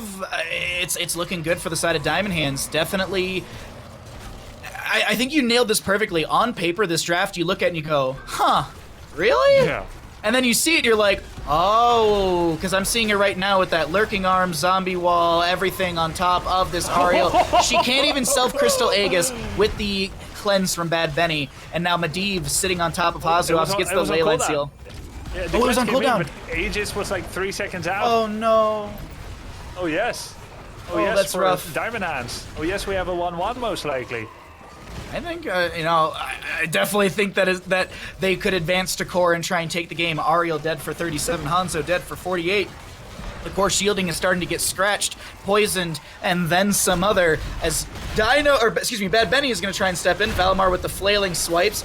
That controlled chaos at level 20. Ravenous Spirit slapping through the core, as we do have Bad Benny trying to interrupt, but it's not going to be enough, and that will be Diamond Hands equalizing on Volskaya Foundry in our first best of 5 of the day. And also, not Volskaya Foundry, it's going to be Diamond Hands with, I think, the fastest Volskaya Foundry in Season 3 of CCL. I think it's 17 minutes and something seconds was the fastest Volskaya Foundry, Grubby. But I think that's true. And secondly, I think this is the most out-of-the-box strat that has won so far in CCL, maybe ever in all 3 seasons. I mean, that's a really big ask, and it's very subjective, but in my opinion, one of the most off-meta, unexpected drafts to win, which is just awesome. We saw it live. Gotta get your thoughts as well, Justin. What do you think of this Volskaya Foundry game map and the execution of Diamond Hands? Yeah, Diamond Hands just kind of just rolled with it. They took them. That was definitely the fastest game on Volskaya. That was 17 minutes-ish. They didn't even get to a third Triglov. Usually teams don't even end with the third Triglov. Usually they look to end with the 4th, and they don't even always end with the 4th. So to be able to end there, that was really impressive. And they did get every objective as well. They got the first Triglov. They got not a whole lot with it, just bot wall. They got the second Triglov, and the second Triglov for them got top, mid, and bot fort. They got 3 forts from the second objective on Volskaya. No other team has been able to even come close to get as much value as Diamond Hands was able to get with the objective on Volskaya. Most of the teams just ignore the objective. Like in the previous series we've seen on Volskaya, teams have opted to just not even stand on the top point for that second objective because they feel it's so useless. But Diamond Hands managed to get every single fort with it, and then with their level 20 advantage, they just push through bottom, get the keep raw. They don't even need an objective to do it. They really push their advantage with that 20. Got filth on the Medivh, I think looked exceptionally strong. Medivh is still, in my opinion, one of the most broken characters in the entire game, and to see it played well is really, really good. I think that alone can kind of completely shake up the draft. Just having the ability to play Medivh just creates so much pressure in the draft. If you don't get the Medivh, if they have to ban it, then you just suddenly get a lot of other priority picks. And I liked the Nazeebo, kind of pivoted into the level 20. I don't remember, Annihilating Spirit. Yeah. I think it's called the upgrade for that, so that they can kind of just keep it out forever on the Vala, and the Vala's just sort of unable to play the game. She can't be healed. She hated that, you could tell in the last fight, and it was really good execution on them. Gotfield sets everything up for the most part with ley lines. They have Valimar with the puddle build on Stukov, which is pretty ridiculous right now. And then that with the zombie wall from Nazeebo is just a really, really cool combo. And having Oriole with no cleanse makes it very, very hard to save anyone from these combos. There's just nowhere to go. You can't cleanse, like you can't cleanse the Bone Prison even. You can't. You're just stuck, and there's really not a whole lot for them to do. So well played by Diamond Hands, and props to them to winning this fast on Volskaya. Got a question for you here, because Grubby and I kind of mentioned it in the game, and we didn't really break it down because it was so chaotic. It was actually the moment we were just looking at right there. When it comes to healing reduction, because we know about armor stacking. Armor stacking doesn't exist anymore in Heroes of Storm as of like over a year ago, because remember the days of Uther, Tychus, all that armor stacking on Commandeer Odin. When it comes to healing reduction, when you have something like Mortal Wound at level 20 for Zool, 75 healing reduction, and then you have the Annihilating Spirit, which is 50% healing reduction, do those stack on top, or does it do like armor? Does it take the higher reducing thing, where it takes 75 instead of the 50? Or does it add together and do 125? It definitely doesn't add together and do 125. So I'm pretty sure it takes the highest value. They might stack, but I don't believe so. I should know this, but I'm not 100% positive on this. I'm kind of blanking right now, but I thought we discovered a couple of weeks ago that it does stack to well, not above 100, but like I seem to remember that we had 100% debuff from like Variant 40 and someone else 75. That I think that is right. Yeah. Yeah, it does. I think you're right. Yeah. So you can't go negative, but yeah, I think you can stack. Yeah. What would happen then? Like they take damage when they get healed? That would be cool. Yeah. That'd be a nice. I'm sure Ghoul would very much like that aspect in a game. Oh, someone else is having to take damage to heal up or get mana, I guess. So either way, thank you, because it was just I'm sure there are people in chat were wondering about that. But yeah, the two abilities do add up, and I believe you can just hit to 100%. So you just get no incoming healing, which is really, really, really hard to deal with on the side of 30k. Diamond Hands taking that victory in that map. Really, really well played. We are going to head to a short little break. In this break, I encourage you to hit ! prize pool. Because of all of your generous donations and all of your support for HeroesCCL, we have hit $7,052. So thank you everyone at home for supporting HeroesCCL. And as I said, if you'd like to donate towards the Matcherino, or if you'd at least just like to check it out and see what we're talking about, you can use ! prize pool in chat. But as I said, we're going to take a small little break. We're going to get ready for map number 3 in this best of 5 series. Everything's heating up right now on HeroesCCL. Don't go anywhere. We're about to get into more action.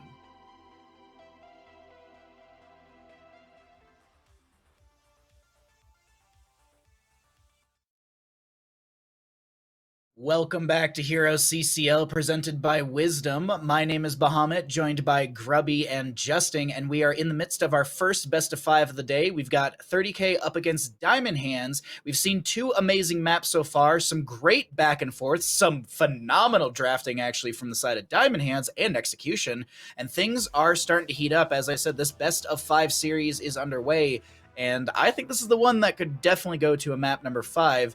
Speaking of maps, I believe we can already find out where we're going to head to for map number 3. This is going to be the map choice of Diamond Hands, as they have opted to take us to Battlefield of Eternity, while 30k choosing to take first pick as the losing team. Getting into Battlefield here, some stats for anyone at home. The members of 30k are lossless on this game. They're 3-0 on this map, and the side of Diamond Hands are 4-0 on this map. So Diamond Hands and 30k will find, one of them will find their first loss on this map, as we're already into the draft. And now, Justing, I want to get your thoughts on maybe what we could expect from either of these teams, or maybe even just like some thoughts on the mentals going into this game. Yeah, I think that Diamond Hands is definitely coming into this series extremely prepared, especially in the draft, and that's been seen in the last 2 games. They've done very strange things, and it didn't quite work out for them in game 1, but it did work out for them in the last game, so I'm kind of expecting more of the same in that sense. And double support, which they played in game 1 on Towers of Doom, is a lot better on PoE if you can get like a Bala or some other really, really powerful hyper carry like that to kind of just push them off of the Immortal, as opposed to going for that poke style. You can kind of either play for just purely poke with the Li Ming Hanzo, or you can play to kind of just bully them off of the Immortal and just force it, just 5v5 in front of them with the double support. So Stukov being banned away, I think that's a good ban from second pick always. I think that Stukov should pretty much always be banned out, and not allowing that same double support, at least from game 1, picking up the Lucio for Yasu. Yasu's known for his Lucio. He's the Monkasteer expert, so we're gonna deny that from Valimar with the first pick. I'm gonna preface this by saying sorry to all of the moderators in chat, but could we just get like a wall of Cecil steers? Like, I just love to watch back the VOD and just see just a wall of Cecil steer in chat. That'd just be beautiful for Yasu right there. But now, Grubby, we got an Anduin and a Junkrat for the side of Diamond Hands. Yeah, that's super interesting because here's what we still had available: Hanzo, Li Ming, Vala. Some of the top damage dealers against the Immortal and still really good in every situation. Instead, they go for Junkrat. Kind of a given. Great with the traps, very strong, oppressive, a lot of CC. And then you take the guy that can save people from traps, even if you don't want to burn a Leap of Faith on every single trap. So that is interesting. It kind of shows this CC predilection for Diamond Hands, but they still don't really have a way to deal with high five.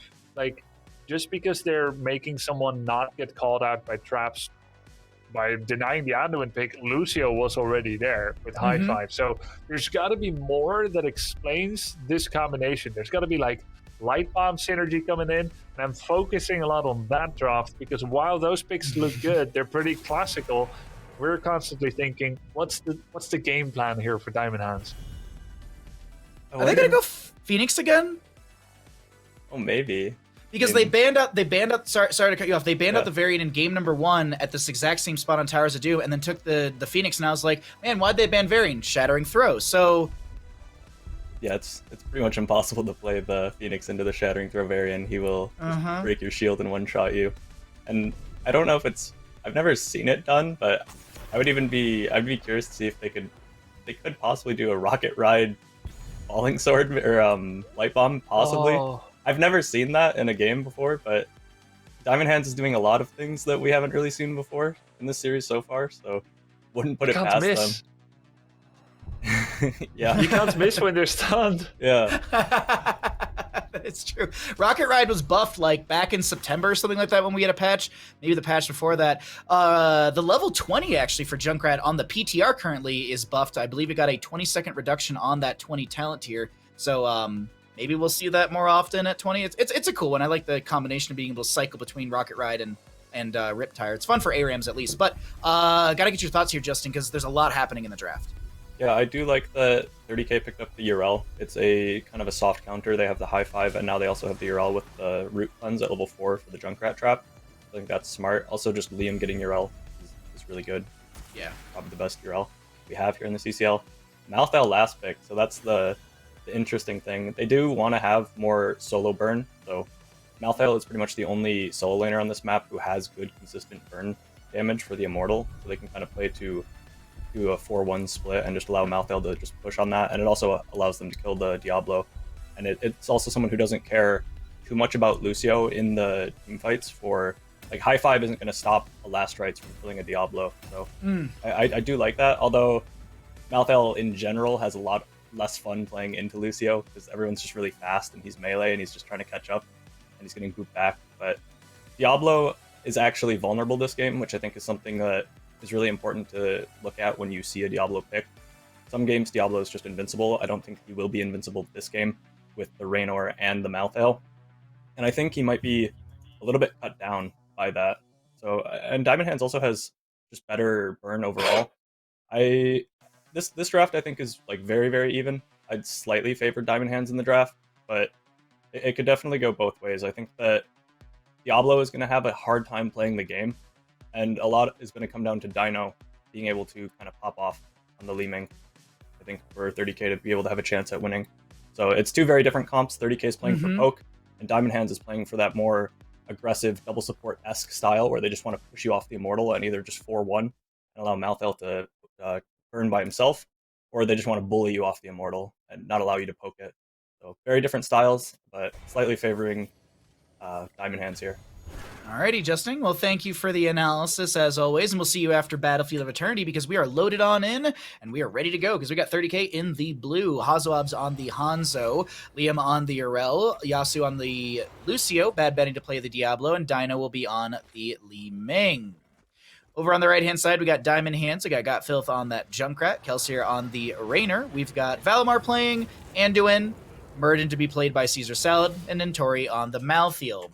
Gotta get your thoughts here, Grubby. I'm calling for a 30k win. I do agree with a lot of what Justin was saying about the soft, or the squishiness, I guess you could say, of this Diablo, as well as the effectiveness of this Malthael, who actually also did go into that death reach as well to maybe close that gap for those high movement speed targets. But what do you think about all this, Grubby? I think playing Malthael or Raynor into Hanzo and Li Ming is really tough. It's hard for them to get a grip on those heroes. If Dino doesn't mess up and makes himself a target for like 6 seconds because he calamities forward without result and Raynor gets hits in, he's never really going to be able to hit Li Ming or Hanzo. He doesn't have the range to do it. So Raynor is like an objective player, and he's there to be not the best, but a decent Diablo killer. Never the best though, not compared to a Tychus or some of the other picks. So yeah, I think Diamond Hands has kind of an objective orientation. No real special combos that I can see, except maybe Malthael using Death Reach, doing the Light Bomb, trying to stick to somebody. Most likely it will just be focused at Diablo, and I guess once he's gone, Muradin becomes a real big issue as he cannot be controlled anymore. Really good shadow charge into Kelsier, who gets a great heal out from Valimar just in time. Bad Benny was not able to get the camp, and Bad Benny will fall. Yasu not able to make the rotation in time, and First Blood goes over to the side of Diamond Hands, almost finding a second kill into Hazuabs. I was gonna do it, I wasn't sure if you will. I was trying to go slow, and I was just trying to ease into it. I was like, maybe we can do it at the same time, but we'll get it. Sometime this season, we'll get it perfect. We'll practice. We'll come up with some secret code like in Bridge. We'll say numbers and then, okay, we got no table talking. Grubby, no table talking. Oh, that's true. That's true. That's why I got banned. There's a card game in the Midwest called Euchre, and there's like stuff like that. There's no table talking allowed, but sometimes when you're looking to draw like suit and stuff like that, someone will start to like, oh, my partner's scratching near their heart. I wonder if they want hearts or something. So yeah, anyways, Caesar Sal gets dove, but he gets the Dwarf Toss, the Stormbolt, tries to back away, and actually will be able to get out of there. Okay, pretty good stacking so far by Hanzo. We do have that first kill from Diamond Hands, which is pretty impressive because Bad Benny and Hanzo, you know, Hanzo being played by Hazu, of course, here, he nearly did get that kill on Raynor, but Raynor's got Raynor had the Anduin to save him there, so didn't expect actually First Blood to go over to Diamond Hands, but let's see how it goes from this point onwards. We've got PvE focus from both Raynor and Muradin with Sledgehammer and Exterminator coming out. For the rest, it's survivability for both of them. I do like the level 4 for Muradin. I love playing him with Sledgehammer on this map, and then you can go into Bronzebeard Rage at level 13, which just makes you such a terrifying force. And then we were talking earlier about Light Bomb talents. Muradin can go into the Dwarf launch at 16, and he becomes a phenomenal talent for that Light Bomb, because he can really just leap into the backline and cause a lot of chaos, and then you have that Bronzebeard Rage from 13, getting you a lot of extra increased damage over time, as well as some healing. So really cool talents that we could see from Caesar Salad, but we have to get to that point in the game. First Immortal phase of the match is here. Hazuab's getting pressured quite heavily by Caesar Salad. I thought Malthael and Tori was going to step in, but that's not the case, as Yasu did come in with a little push-off deflection, I guess you could say. Yeah. Pretty good damage coming in here for Diamond Hands. I'm waiting. We're waiting patiently to see like who steps in. It's a lot of poking back and forth, and maybe some split soaking on the side. We got Junkrat in bottom lane. We got Li Ming to go in top. Here comes Caesar Salad, but Hazu gets the agility over the wall. I think it's going to be 7 talents here soon for Diamond Hands. They could look to aggress into the side of 30k, and I think with the positioning, they're definitely going to do that. So Liam will try to stop Kelsier. Maybe he would like to try and put him into a stun. Kelsier was too good for that, though. He got 1 hit on Liam. Liam goes in with the stun. Actually, a problematic amount of damage. Jirel not easily ignored as he tries to raise. Diamond Hands doing the right plays. They have the talent advantage, but they kind of lack the bandwidth to defend such a long border. I think Liam was very clever there to disrupt Raynor. Yeah. And it is going to be 30k that clinches this Immortal. No level 7 talent, but still does the right place. Raynor 1v1ing into a Yrel with Dauntless at level 1, casting a basic ability grants Yrel 35 physical armor for 2.5 seconds, is extremely difficult because your auto attack damage is being heavily mitigated consistently, and Yrel she can actually deal some decent damage in that 1v1, as you were saying. You know, some problematic damage was going into Raynor. When we talk about damage, the Immortal is going to deal 1,092 damage into structures, but when we talk about damage into heroes, Caesar Salad's going to get chunked for nearly 75% of his HP, forced to tap well. Yeah, that was clever by Valimar to do the yoink, because he knew that Yazoo was in the position and had the reaction speed to interrupt any dwarf toss out from Caesar Salad. That was going to happen. No doubt he called, I'm gonna pull you early enough so that Caesar Salad didn't need to burn his jump. And that was necessary. Note Bad Benny's positioning. It's very, very smart meta. He was looking for the interruption. He now actually knows from that it was all 5 of Diamond Hands down there, which meant that Dino and friends were not gonna contest at all. And just that positioning by Diablo, had they gone top, he would have been in a great position to get a surprising stun angle. Diablo's actually anchoring in that bush. I was looking on the minimap, because now it looks like Yrel was too far forward, but look at the minimap as we have a huge rotation in from 30k. Hanzo does kind of announce his arrival with that Sonic arrow. We have Maltheo trying to back away. Nintori going to get chunked to nearly 50. Got Filth in bottom lane. Will not go down because the magic missile combo missed from Dino. That one auto attack would have been enough damage if a couple magic missiles did connect, but there's a really good sidestep from Junkrat to avoid that damage. And now, speaking of damage, once again, we have a fight breaking out in the top lane. It's a 3v4. Lucio comes in. Good damage from Kelsier into HeroesHearth. Not quite enough to finish him off. We're still in that 1-kill situation. Structurally, a little bit of a lead for 30k, but Diamond Hands is looking to kind of equalize that here. Breaking open the gate, getting a tower, and a little bit of health on another tower. This is the last chance for 30k to fight before level 10 talents come in. They were unable to catch the fish. It is now in the sea at large. They've reached level 10. Evolution. Gyarados, no longer Magikarp. And they take their old Light Bomb. Riptire. No Rocket Ride Light Bomb. That's too bad. Rainer's Raider, Avatar, and Last Ride. So Murden or Malthea are going to be the Light Bomb target. And when we look at the side of 30k for their heroics coming through, it's fairly standard across the board. You got the Wave of Force, Apocalypse, High Five, Ardent Defender, and the Dragon's Arrow for this Hanzo. Here comes the arrow connecting on to the Anduin, and oh, goodbye, Anduin. He's going to get chunked. Avatar form is popped by the Murden. He tries to get away. Dwarf tosses towards his Immortal, but there's no one around to save him. A double kill into the side of Diamond Hands. One arrow, one apocalypse to kill a single hero, but through it, they unleash a terrible advantage on the battlefield, and Diamond Hands was unable to be saved by that Anduin. It was exactly the right target. How Hazu does it, I don't know, but they got the targets there, they got their double kill, and will now take control of the Immortal. Everyone is back, but Murden will be 5 seconds late to the party. Without Murden, how can they anchor and scout these bushes? Don't think they can. And Bad Penny, rather than letting them regroup, he wants to make an executive move early, right before everyone is back. Kelsier will be saved. Liam is looking to follow up, but it doesn't quite work out. This might be exactly what Diamond Hands requires to have a fight go in. They know that Arrow and Apocalypse are most likely not back yet. They've saved their target. This is where they want to fight. This is where they need to be very, very decisive. But Caesar Salad misses his Stormbolt, even as Junkrat is clearing out bot. Diamond Hands gets their final 20-second window, maybe, to have a fight before the Immortal will make the decision for them. In comes the Light Bomb! Death's Reach, Light Bomb stun, Last Rites, Diablo deleted with their own little heroic combo. Amazing.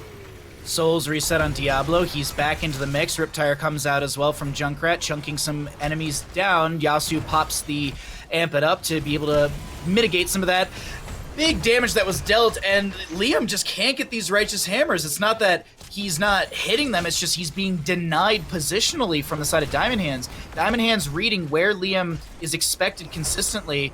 It's been great from Diamond Hands. Speaking of HeroesHearth as well, I actually wrote down a note. If we get an interview with HeroesHearth, if I can even just message him after the stream today, I want to ask him, like, did you see that Anduin there, or did you just have a read? Like, I have to go back and watch the VOD and just, like, toggle the vision, because I don't even know if HeroesHearth saw that Anduin in that engagement. But this is a new engagement. Huge damage in from Dino. Leap of Faith from Valimar. Apocalypse was used. Yasuo amps it up again with the reverse amp. Raynor will go down. Light Bomb utilized. Once again, does connect onto 2 heroes as we have a counter kill into this Li Ming. Scatter arrows coming through, and Junkrat will go down. Diablo setting up that kill, getting a few souls. He's already at 40 stacks because you get quite a few souls from an enemy hero kill. Liam chasing in, but a retreat ping comes out. 30k backs away. Hazuobs goes to the Immortal, and this should be a second Immortal for the side of 30k. Alarian shall spawn into the bottom lane. Unless...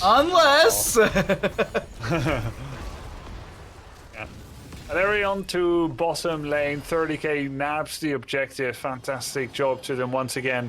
Even as Urel in the top lane, Liam gets an Impaler camp as well. Most likely. You know what? He's not sure. It could be one-on-one with Malthael. That's not a fight he wants to take. No Absorbent Defender yet, 12-second cooldown. So he lets it go. He didn't need to, but he didn't know that, and that's what matters. I can't believe how hard they're punishing Caesar Salad for just being behind his team. There's an arrow from Hanzo. I think that was more meant for Caesar Salad, still connecting onto Valimar. Or maybe Hazuobs just wants to keep hitting Anduin specifically with these arrows, but the Immortal will be able to take down the bottom lane fort. That's as much as 30k wants to grab with this. Actually, we have Hazuobs stuck against the wall for a second. Yeah, he's able to back away. Penetrating round hit the Cyber Agility, then he's dead. If not, then he's not. That was so close, really. Like, I think it was like a Caesar Salad Stormbolt that locked him against the wall, right?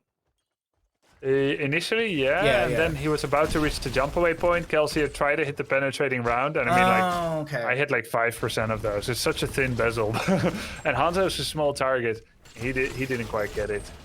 Riptire would have finished him off for sure with that. A couple of auto attacks. Well, Defend Ping is coming out. The Duskwing, the Rainer's Raider does spawn out. Li Ming throwing out a combo from time to time. Dino does get hit with a Stormbolt. But I think it's just a little bit of poke back and forth. Maybe we see an engagement around this camp.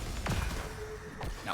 Well, looks like Diamond Hands is letting it go. They've got Malthael down. Arrow actually misses. Apocalypse will be countered by the Leap of Faith. And Malthael is not here yet. Nice wave of force by Dino, interrupting the Dwarf Toss Light Bomb. Malthael comes in. He's built up a significant push at the bottom lane. I say that it looks more dangerous on the minimap than it really is. We're talking about in 20 seconds from now, that might have done damage on the fort. Hanzo comes in there, starts defending.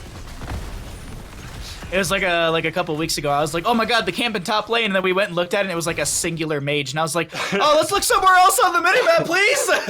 It was like a bruiser camp, or like one impaler, one mage with like 10% life. Yeah, exactly. Yeah, it was like nothing. Grubby, we haven't heard from 30k yet. We're getting into this Immortal phase. You want to jump into their comms, hear how they're getting along? I think in 10 seconds from now, when Arrow's up, let's just go. Yeah, let's go. All right, in we go. Late, whatever. Yes. Race now. Club. And then we play hard def till 16, ideally. Yeah. I'm coming now.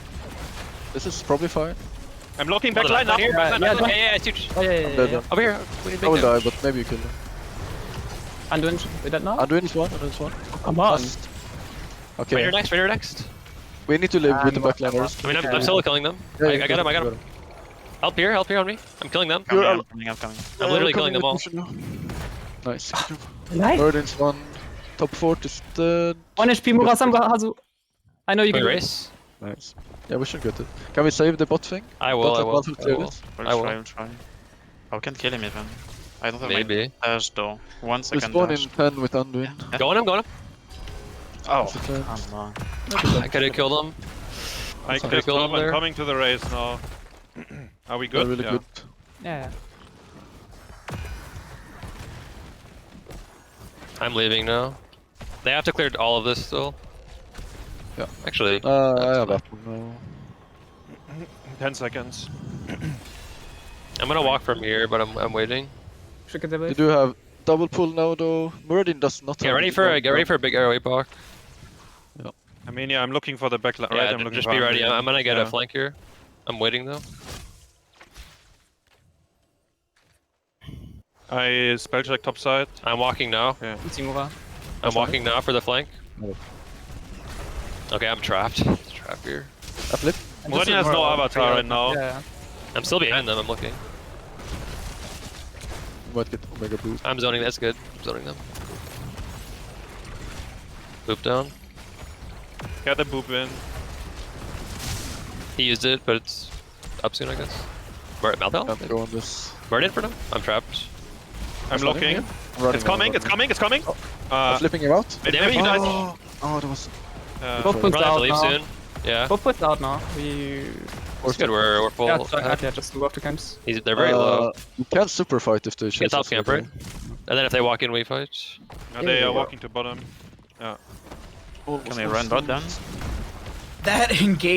Grubby, that engagement was insane. Like, you expect it to go so south for 30k because Diablo immediately dies, and then 30k just immediately turns it around. Liam's just, I'm solo killing all of them. Like, Urel doing Urel things. Yeah, that was pretty bananas. And if you look at the 1-on-1 or 2v1 from Diamond Hands into a Urel, who's gonna take care of her? She's got the physical armor. Certainly not Raynor, not Anduin. Murden can control her well. Malthael can win. But Junkrat, he's not the best one-on-oneer against a mobile target, so it's really only Murden Malthael that can control Urel. They are already in the front line. Oh, whoa! It's like Diablo smashed through that cavity and just slam dunked him for 2 points into that chasm under the map. That was funny. That looked really funny. That was really, really interesting of a position. Oh my god, speaking of position, Liam is going to be bounced around, gets thrown over the wall. The cool thing that I want to point out with that, well, hold on, I'm going to hold that thought because we have a Leap of Faith Apocalypse coming out from the Diablo. There is going to be a lot of damage onto Yasu, who does get hit with the last rites, does go down. Here comes the Riptire from Junkrat. No 20 talent here, so no extra oomph for cooldown reduction. No kill to be found, but a trade. Murden for Lucio. 9 kills to 5. We're at 3/4 against 2, with one of the keeps being half-life. 1 half level remaining until level 20, and 4v5. That is the only advantage that Diamond Hands has here. Everything else is against them, so they need to make use of this. They're gonna race. They're not actually gonna race a whole lot more. Lucio's missing race doesn't really matter that much, so they're winning this by about 5%.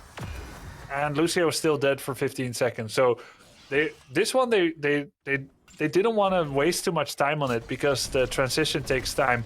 This is the one that they're going to fight full balls to the walls for. But it's 30k that makes the first move. Liam actually misses his hammer at near melee range. A rare mistake from the Urel Gold. And now the fight breaks out. This should be good for Diamond Hands. Light Bomb comes in. Nintori does get the stun on Urel. Diablo gets blown up.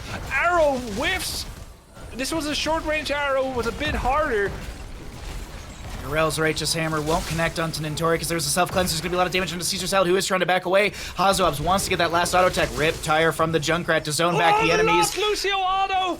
Lucio with just the missile tracking as he's going to be able to get that kill onto Raynor. Valimar is trying to run away with the increased speed from the Dragon Boot Enchantment. No, it's the Lion Boot Enchantment, I think is the name of the talent. Doesn't matter. Actually, no, it doesn't have that. It's actually the Speed of Pious. That's what it is. Doesn't matter what the talent is because he's dead. Junkrat's dead. Alone Muradin tries to find a Stormbolt. He goes down. 1, 2, 3, 4, 5 kills go to the side of 30k. They get a solid pentakill. They ace the side of Diamond Hands.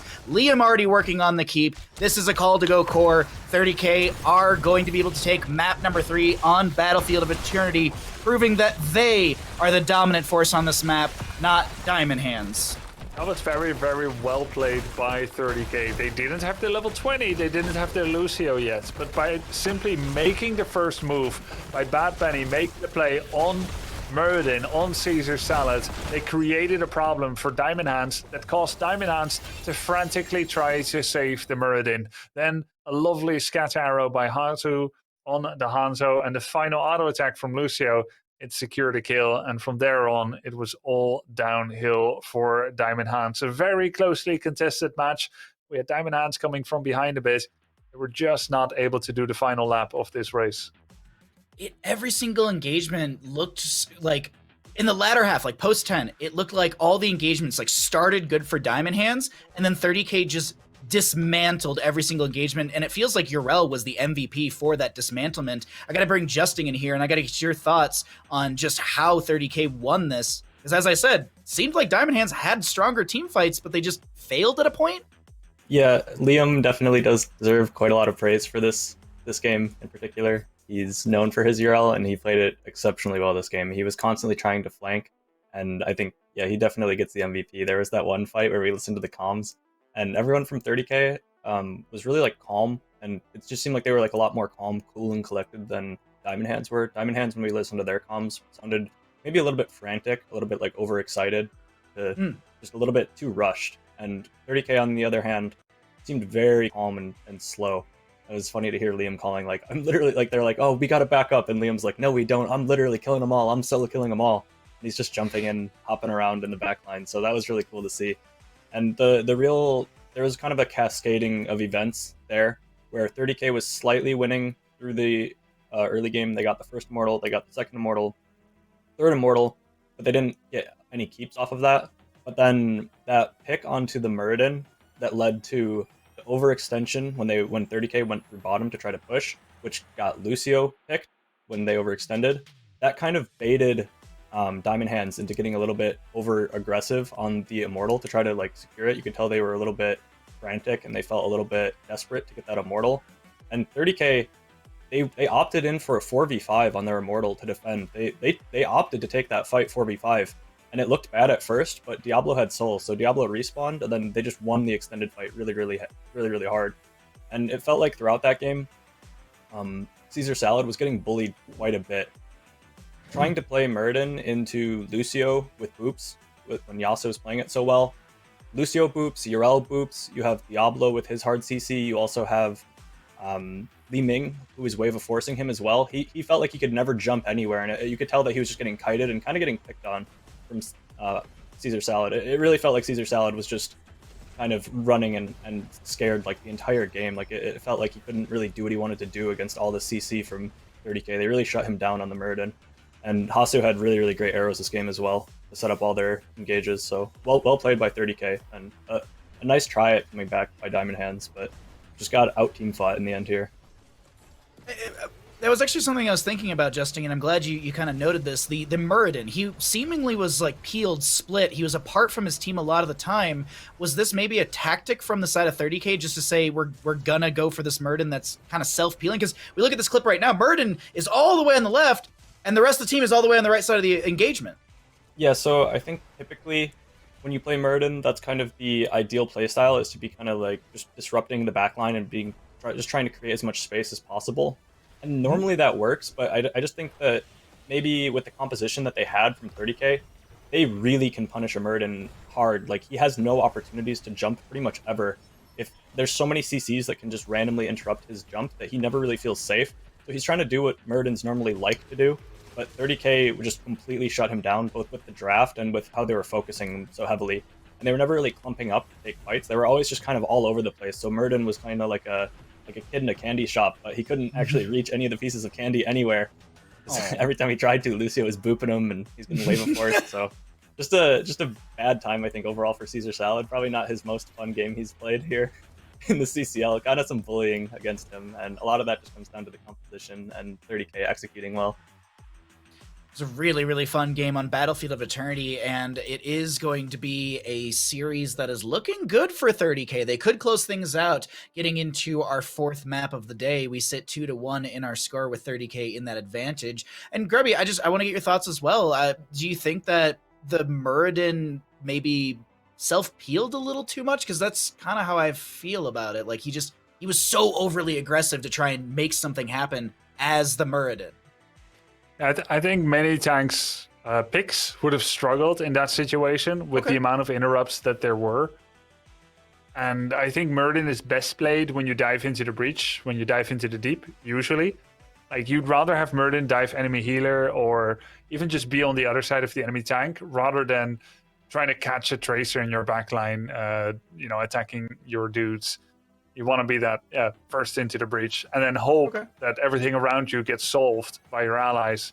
So I kind of think that's okay. It's hard for me to judge whether he got outplayed, whether he was too deep. I can't say. I think Justin will be able to answer that better as someone that has embodied that tank role so often in the competitive scene of HoTS. And I'm saying embodying the tank role because I don't think he played a lot of Muradin. Yeah, I played a bit, but I was more playing the Haymaker variety of Muradin mostly. But I'd say in general, he kind of did get outplayed. I think it's sort of it's the adaptation that he would have to make, and that kind of shows the signs. I know Caesar Salad hasn't been a tank main forever, and it's sort of like the growing pains of sort of learning a role. Like there's very intricate things of each hero that you don't necessarily. Your whole playstyle has to change in certain games, and that game is one example of that, where they just have so much disruption that he can't play the game how he's played the game 99% of the time, and he needed to adapt and make a big change, and he was just unable to make that change, and 30k just kind of dismantled him. He had like no good option. So at the very least, it'll be a really good learning experience for him, because these are the ways that you prepare yourself for when you do get in that 5% of the time maybe where you have to play completely differently than you normally do. No, it's good. I don't want to sit here and be like, oh, Caesar Salad's the reason they lost. I'm not saying that. It's just it's something that we can address here on the broadcast because we can see it, and it's a good conversational topic. So, and it's something that like I struggle with. I main tank when I group up with my friends, and I struggle with making some of those adaptations. I had a horrible play this past week where I kept cocooning the Malfurion, because in my head I go cocoon Malfurion, win the team fight, but then the Tychus just kept stepping in, ripping the cocoon, and then ripping me apart. So I couldn't make that adaptation quick enough to consistently focus a different target. So it's little things like that are always good to kind of discuss and talk about. But I believe we can actually start talking about map number 4, if I'm not mistaken. And we are going to be heading to Tomb of the Spider Queen. This is going to be the map choice of 30k, as Diamond Hands, the losing side, has opted for first pick priority. Tomb of the Spider Queen, for anyone wondering at home for some record stats, we have a 50% win rate for the side of 30k, as they played this map twice, and the side of Diamond Hands has lost twice on this map. So 30k feeling themselves maybe going into this map right here, and I mean it's a good place to take the enemy team, Grubby, with the momentum and the team fighting we saw from 30k on Battlefield of Eternity. Yeah, I think they looked really good so far. Very few mistakes, in fact. And it was off the back of Diamond Hands' clever draft and good play in Game 2 that we had such a quick reverse victory point, let's say, for Diamond Hands.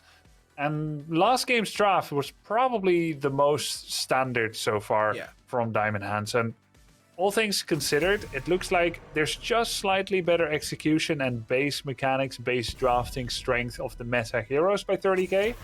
Most likely the best chance for Diamond Hands would be, besides banning Urel of Liam/Vespertine, is to bring out some of that preparation again. They've got a few cool styles that 30k may have trouble drafting against because they can't quite see it coming. Justin, what do you think about potentially doing a similar draft on the side of Diamond Hands as what they did on Volskaya Foundry? Because I feel like that could work really well on Tomb. Yeah, I definitely am a big fan of Medivh comps. I think I had touched on it before that the Rexar was really the only thing that was like really fell out of place in that draft. Everything else is kind of the standard Medivh comp. Obviously the Nazebo is a little weird, but it fills the role of that kind of sustained damage carry. And so I would definitely like to see that if they don't ban it, going into some Medivh stuff. I haven't seen, or I don't recall if we've seen 30k play it at all. It doesn't feel like 30k is a team that really plays Medivh. I know they can, but I haven't really. It's not like their thing, right? At least not right now. So this is one of Medivh's best maps, so I definitely like to see that a lot. And it was a little strange to me too that they banned Urel and Blaze targeting Liam, but then the Haka was available and neither team picked it. They didn't. Right. That was kind of what I was assuming, as they would first pick the Haka. So really weird out the gates from Diamond Hands, but that's kind of been the story of their draft so far. Augur does have a lot of really good displacement with the Lucio, so they might be just looking for that kind of push-back value with the staggering blow and then the sound wave of Lucio. But what do you think about all this, Grubby? I see the wheels turning up there. I see you piecing things together. Not much going on up there, but I did find a few words. Why go for the cleanse Yoink pick, Anduin, and Johanna, who has the self-cleanse, when there's no reason to do so? They just took double cleanse, triple if you count Lunara, against literally no CC at all. Facetiously speaking, of course, Augur has some CC. But why such a reaction? It's not like the first two picks from 30k were Varian Stukov, where I would totally understand this. In fact, half of that is banned. It's not like it's Junkrat and Stitches where you're like, we need cleanse. So I don't feel why Diamond Hands has this yet. Maybe their final two picks explains it. what we can say is that it is really good, solid wave clear. Nara, Johanna together. Anduin is always a solid pick. And we, of course, have Light Bomb, Falling Sword synergy, which does work very well as you get the stun while you're untargetable and mid-air. You know what also helps with wave clear, Grubby and Justin? Asmodan. Asmodan's great. You can scale him up really quickly. You can get a lot of good value with that Johanna and Lunara. I'm just saying, you know, these are the big brains that I bring to the broadcast. But no, it's Hanzo and Ethereal. If they don't, they'd be griefing, honestly. Absolutely griefing. They could really take a page out of my book with my Grandmaster skills. But Justin, I got to get your thoughts because we got a Tyrael coming in on Tomb. Yeah, this is kind of the setup that we've seen from some teams where they're running things like Lucio with Tyrael and just running a lot of dive. It's just a lot of kind of in your face. But okay, so I was going to say that Tracer is something that typically we see paired with that, and that's actually just picked on the side of Diamond Hands. So I feel like that might have been a bit of just like a deny pick to just sort of prevent the Tracer, Lucio, and Tyrael from all being on the same team. That's true. It seems kind of hard to play Tracer into what they have right now, though. Especially with them having the option to go into anything with their last pick, to pick anything that has CC or anything that just stands and fights Tracer. I think that might be kind of tough, and I'm also kind of surprised to see them go with the Malthael because in general it felt like Yasuo on the Lucio kind of shut him down quite a bit in the previous game, or at least made it much harder for Malthael to play the game than he'd like. Justin, would you say it's fair, like when people look at Tracer and how to counter her, a lot of people always think it's about Varian, it's about Uther, it's about point-and-click stun, polymorph, all kinds of stun, or like hit her back as hard or harder, like Rainer or Hammer. But would you think it's fair to say that a little bit of extra protection from shields and just loads of movement speed helps you to catch up to her and just hit her with, your fist, your hammer, whatever you have, something like what Tyrael and Lucio bring? Is that good enough? Yeah, she definitely doesn't like that. The shields, the way that she fights, just having the Tyrael stuff, the move speed, the shields is really dissuades her from kind of going in. Your whole team can kind of reposition a lot easier when you have that move speed and also the shields. When you have, like, Tracer wants to kind of split the fight up too, and Tyrael in particular, as well as Lucio, you kind of want to play more as just a death ball. And Tracer really doesn't function well into death balls. She kind of wants to like run at one target and watch people split up. And if your team is able to kind of amoeba around with the Lucio and the Tyrael, then it's really hard to get in on Tracer. So, yeah, I'm a bit surprised that they went with the Tracer here. I think it was just the deny pick. I think that's kind of what they're thinking. Overall, I'm definitely favoring 30K's draft here. Also, Diamond Hands isn't down 0-2, and they're not up 0-2. So I think I'm going to call for a 3-1 30K win. Ooh, a precarious situation we find ourselves in here, Justin, but thank you for the breakdown as always. We'll see you after Tomb of the Spider Queen, because we got a potential game-winning map for the side of 30K. We got Hazuabs on the Hanzo, Lucio played by Yasu. We've got Bad Benny on the Tyrael, Dino on the Cassia, Liam on the Hogger.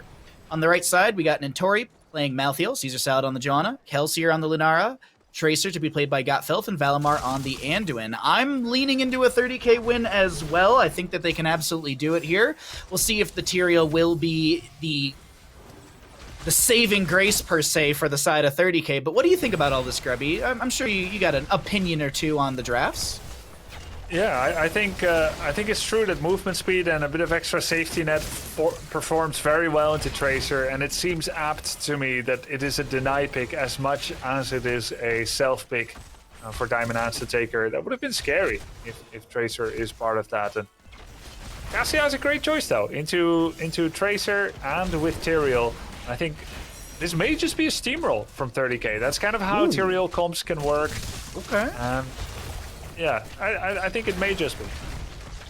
So Grubby, as you're hearing, chat, is officially calling for the fastest game in HeroesCCL Season 3. Okay, all right, cool. I like it, Grubby. 12 minutes and 26 seconds. Okay, all right. Not the fastest, but it's pretty fast. So what happens if you're incorrect? You have to play like the worst Civ in AoE? Is that what you got to do? You're not even like asking which hero I'll play. I'll play a game of Delhi, yes. There you go. I know. I creep on your stream from time to time. If it's not exactly 12 minutes and 26 seconds, I'll play a game of Delhi somewhere in the next 13 days.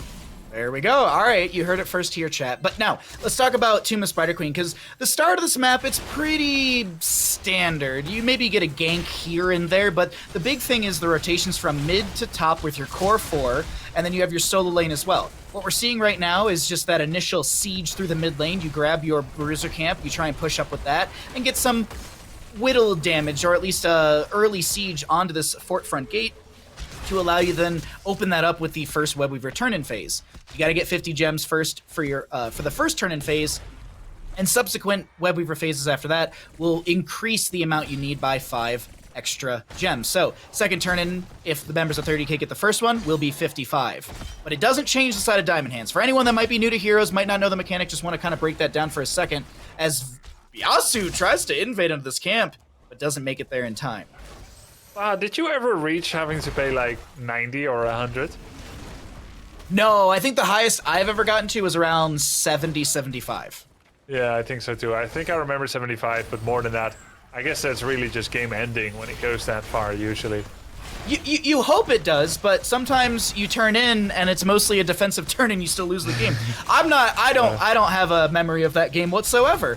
Wasn't a hard loss by any means. The initial siege from the side of Diamond Hands with their camp, a little less than 30k, and you had said at the start of this, there's a lot of really good momentum we can see from the side of 30k, as Yasuo and Hanzo are going to be able to find first blood onto this Tracer through mid lane.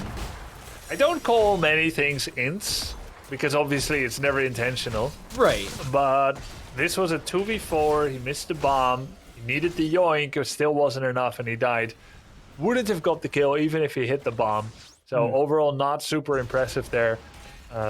Not great. Diamond Hands, kind of an unforced error, I will say, because he didn't need to take that risk. It was just like, cool guy on a cool guy hero, trying to do cool guy things. That's kind of how that looked like. Could have been an Illidan diving over the wall. Well, Illidan's always dive over the wall, get the kill, and then dive back over and don't die. Everyone knows that. Well, if you see an opportunity, you've got to take it. That's true. You definitely do. Got Filth once again, trying to just apply consistent pressure and sustain damage with this Tracer, and really isn't finding much. This Tyrael is counteracting a lot of this poke with that little bit of shielding, as Justin was saying as we were loading in. And got Filth? Oh, another pulse bomb miss, yeah. Oof. I mean, unless he was aiming for the base station, then it's a bullseye.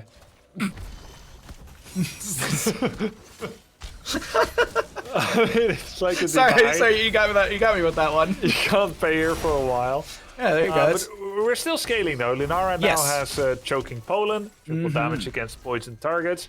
Didn't get the level 4 that helps with that, so he does need to kind of prep it with several auto attacks. We'll see if he's going to go Leaping Strike or Thornwood Vine. Both are possible.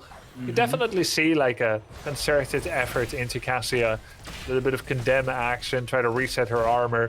Leaping Strike, Pulse Bomb from Tracer. Yeah. Light Bomb looks like it could be really scary from Diamond Hands into what 30k has. 30k is very susceptible to stuns.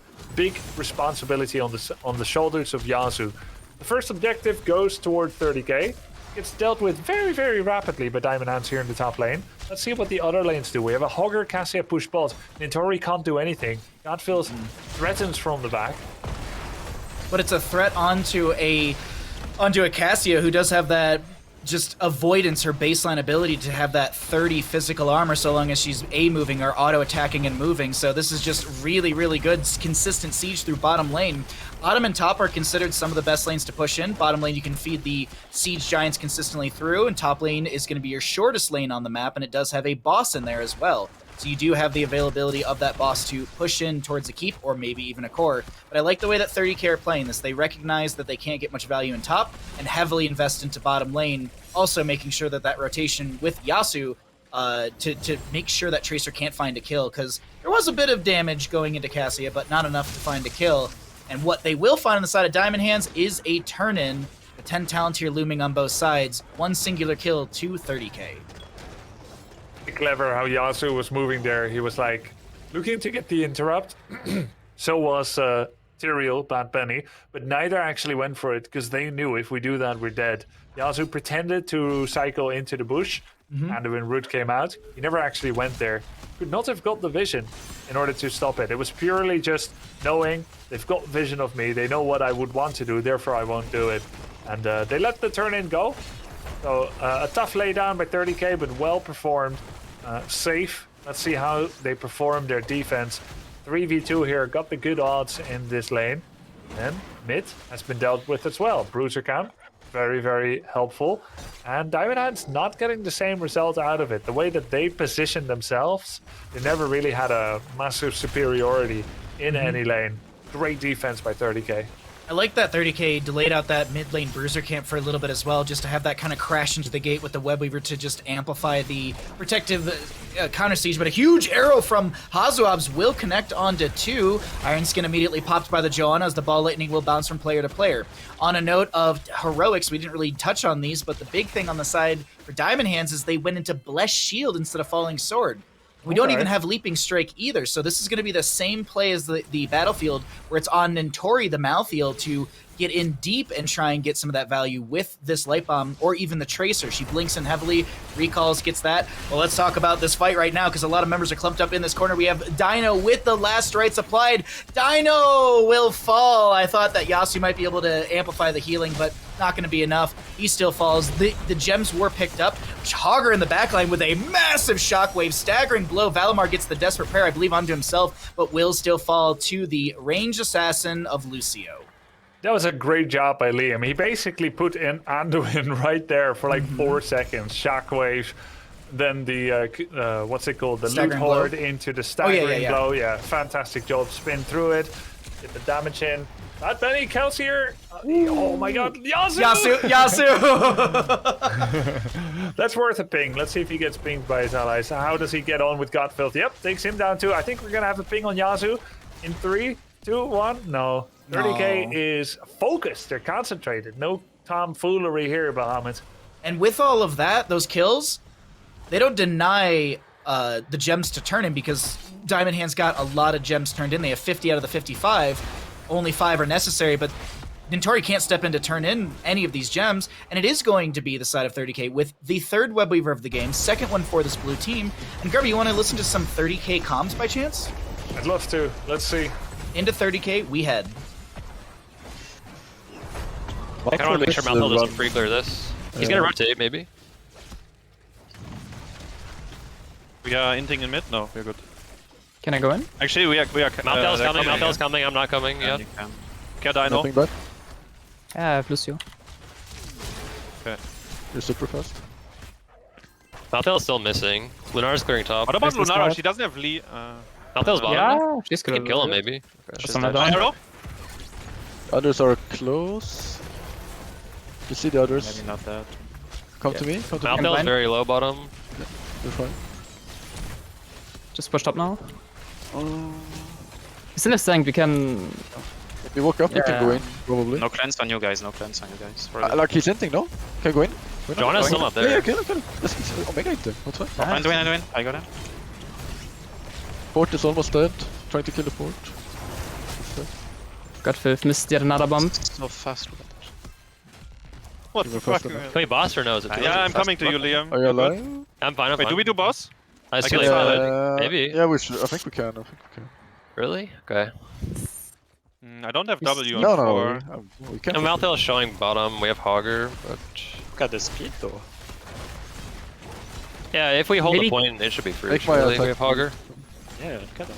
Malthael showing bottom is free. Nice. They get paid probably, but maybe we holding stall it it? is good. Checking this. Yeah, I should hold it. This is I recall first from mana. Just chill now. Care mid, Yeah, care mid. They Lucio need kills, they is need good. kills. Sanct 40. We're almost 16. Yeah, we wanna Alright, def stop. bot there. They might bless. No, we see them. Never mind. We wanna def bot first and then mid then top. Do we go on, Joanna's on, kind of on her? alone. Yeah, Yeah, if someone else is here, we can also go. Yeah, she has no falling sword. I mean, Yeah, you can probably just run her down. maybe? Yeah. Maybe. Yeah, I draw now. Yeah. I saw that a bit too much. Yeah, it's not necessary. Oh well. Okay, def bot and mid. Top. We have to go in. Top is dead, actually. You guys should go top soon. Is it? Yeah, top is dead. I'm pretty sure. Probably. Is it? Okay, I guess. They will look in They can rotation, still maybe. look here.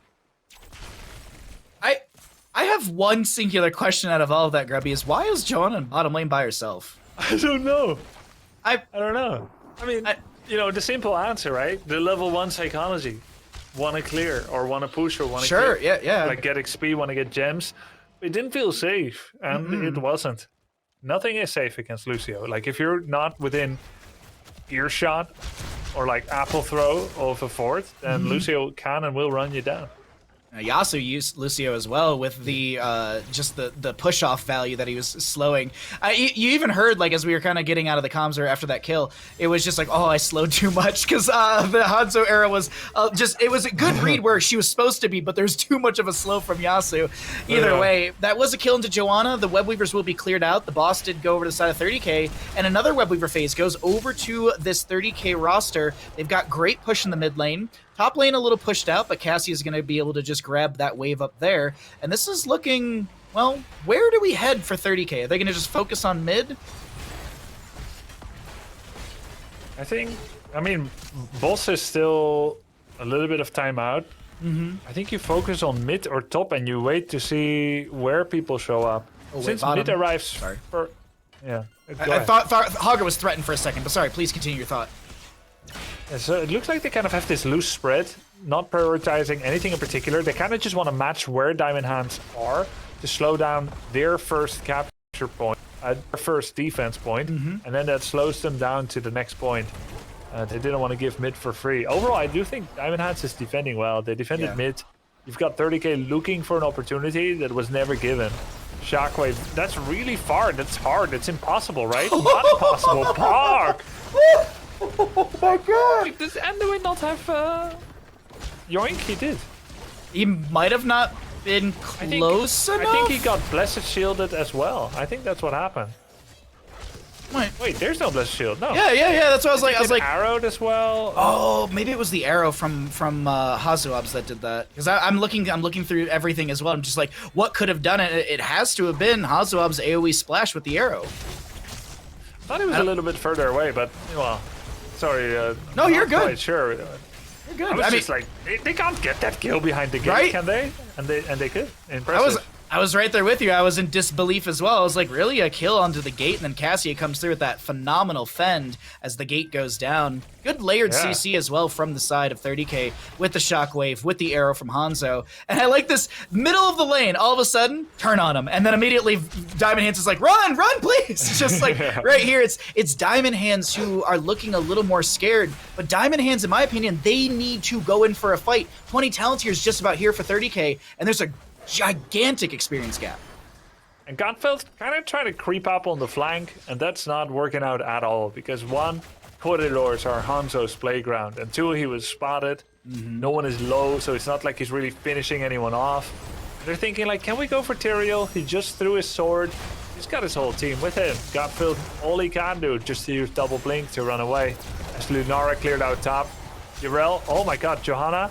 Oh, late. Oh, that leap of faith from Valimar was really good. The Desperate Prayer will be coming out. Joanna will be hearthing away. Here come the Siege Giants through the bottom lane, getting a little shielding from Bad Benny just to sustain them a little bit longer from the poke damage of Lunara and Filth. This is going to be bottom lane keep, taking about 50% damage, but these Siege Giants, they are rocketing a lot of, rocks into this keep, but the fight will break out. Dino is going to go in for the fend. We have a lot of damage and healing reduction onto this Joanna.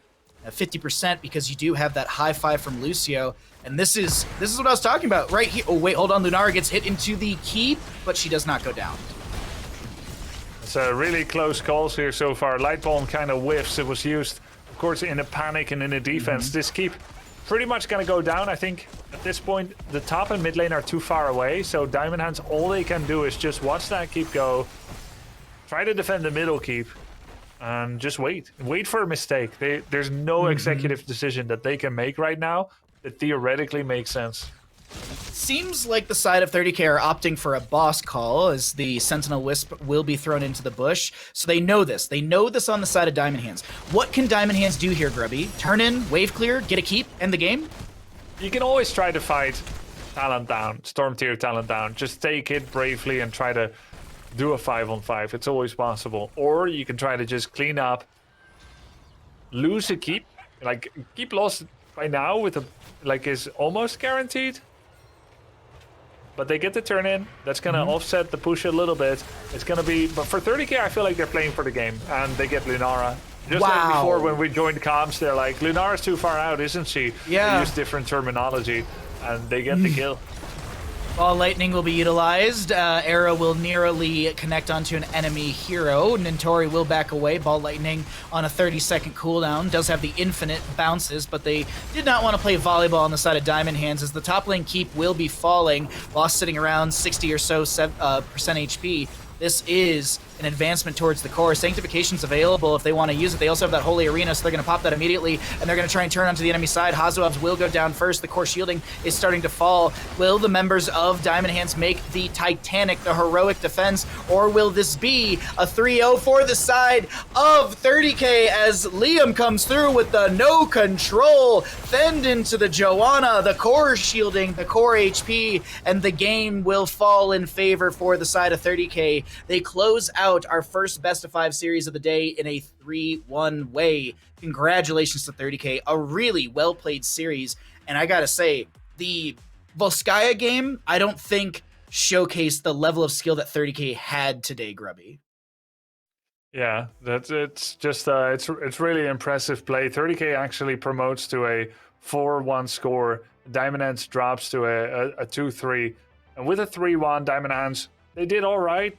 Their best victory was mostly draft and special technology based, with some cool Zombie Wolf Stukov combo. In terms of just actual raw skill of play, not the strategy in the draft, they were the inferior to 30k, or we should say 30k was the superior, as 30k was just playing really, really impressively Bahamut. We got Justing back with us right now to break everything down. Got to get your thoughts on what you saw on Tomb of the Spider Queen. So 30k just kind of ran with it that game, kind of like the previous one.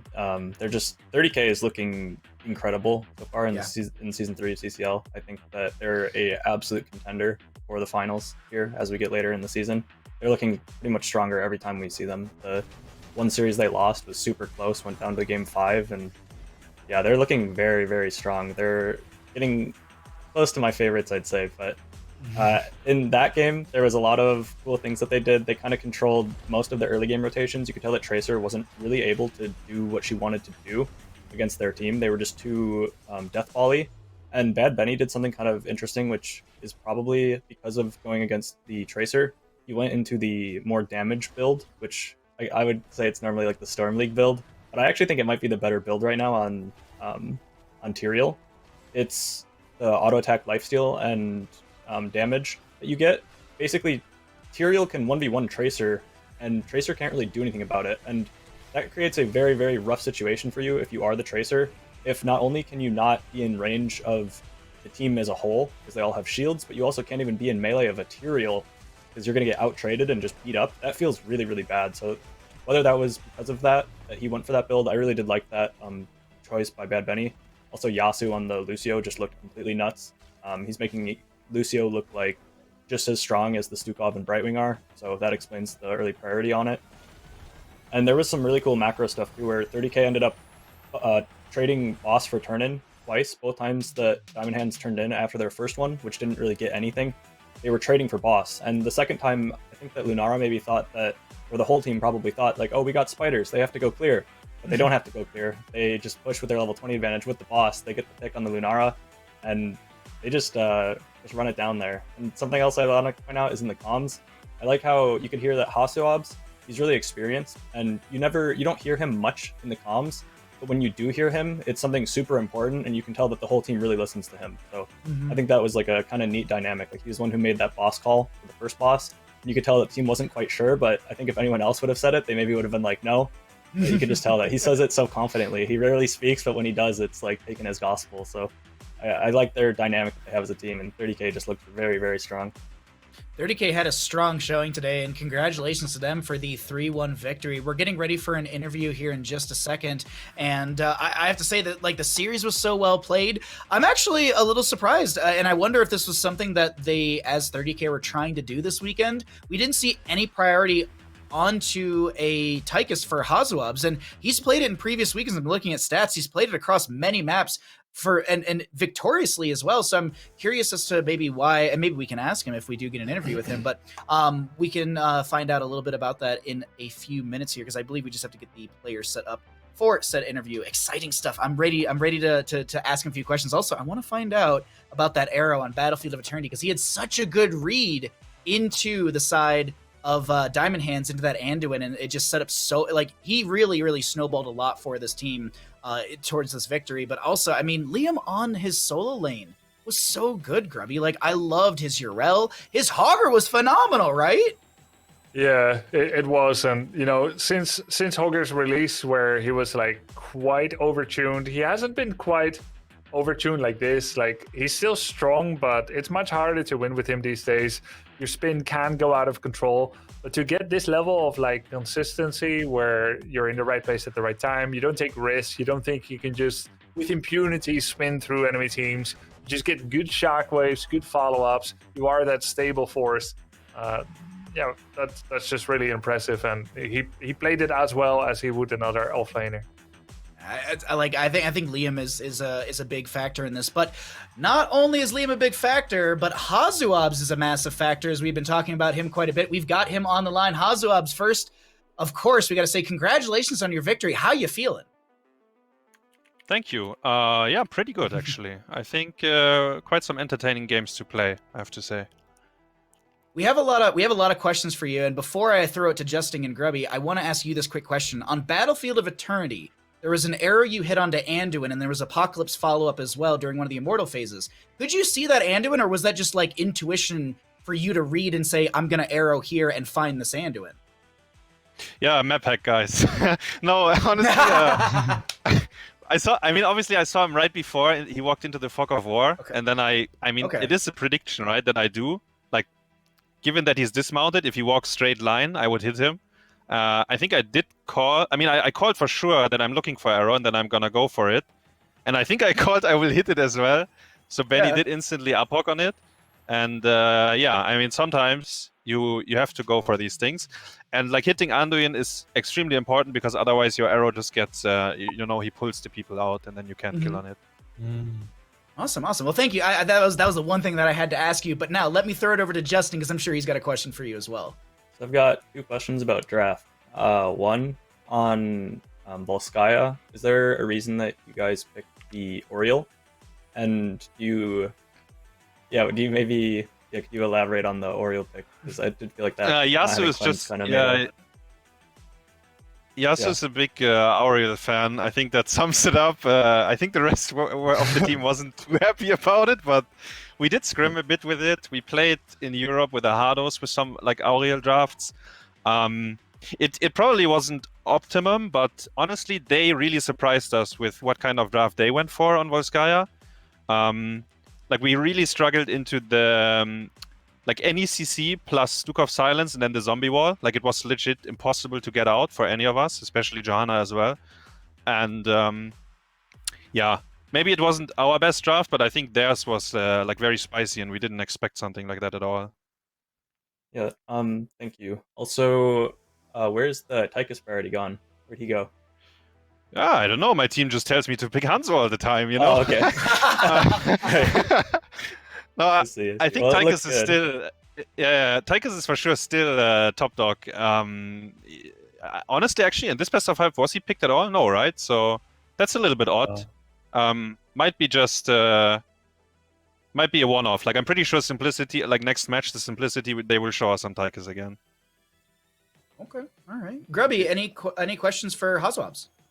Yeah, I wanted to ask Hazu, at this point in your career of Heroes of the Storm, how much, if any at all, do you sometimes roll into Storm League with a bit of experimentation in your veins? Just the mood of the day, you play some heroes that you don't normally do, and how much of that could potentially influence a draft?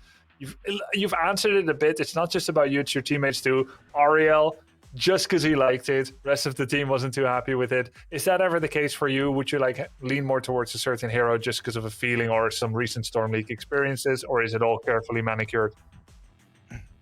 Honestly, I'm not the guy that tests out too many things in Storm League. Like I do have my hero pool and I like to take care of it. I'd say my hero pool is like rather big. It's not the smallest, but also there's people that have bigger hero pools. But I think you can make work of it, and it mostly comes down to the drafter, right? If drafting is not only like getting the perfect composition, but putting like the people that you have in your team, putting them on comfort roles that works like in your team, so people know where they should be, how they should play. And yeah, I think we are doing a pretty good job of it. And the only hero really would be Vikings, I think. Maybe some Abathur, but we actually drafted a bit of Abathur lately. And they stole Vikings on map 1, right? They got all the pieces together. And we knew as well it would come. We felt fine into it, but they actually, late game, they cost us quite some issues, actually. But yeah, for my hero pool, I think I'm filling the gaps. Whatever my team needs, I will play it more or less. Nice. Well, thank you, HeroesCCL, for joining us for this interview. Before I let you run out of here, are there any shouts that you'd like to give? Just a big shout out to my team for carrying, right? They're doing a fantastic job. It's really fun to play with them. And yeah, thanks for watching. Thanks for having me, and see you guys next week again, hopefully. Yeah, well, thank you for joining us. Congratulations on the victory. We look forward to seeing you up against Chili Mountain next weekend on that brand new patch. At least we hope it's the brand new patch. But either way, HeroesCCL, good luck in your scrims. Good luck in your practice. We'll see you next weekend up against Chili Mountain. Alrighty, well, he's out of here. He's got to go play some Storm League. He's got to go scrim, or maybe he's just going to hang out and watch the next best of 5 series, because Grubby, Justin, we're not done just yet today. Oh, no. We've got another best of 5. As HeroesCCL was actually alluding to, we've got Oxygen Esports going up against Simplicity, and we're gonna have a little bit of a break soon. But before we get to this break, I really quickly want to just get like a temperature check from both of you. How you feeling about this next matchup, starting with Grubby? I mean, this is going to be a good matchup. I would expect normally that it would be the slightly more hotly contested matchup, Simplicity Oxygen. On the other hand, Simplicity has looked so strong that it may be even more lopsided than 30k Diamond Hands was. For 30k Diamond Hands, expected a 3-1, 3-2. Simplicity, I mean, it could be a 3-2. After all, Diamond Hands took them to the brink, to the 5th map. Oxygen, very, very strong. But yeah, and Oxygen beat Diamond Hand, so it's definitely possible for Oxygen to beat Simplicity. It could be a close one. It could be Simplicity crushing it, as they are 4-0 in matches. Justin?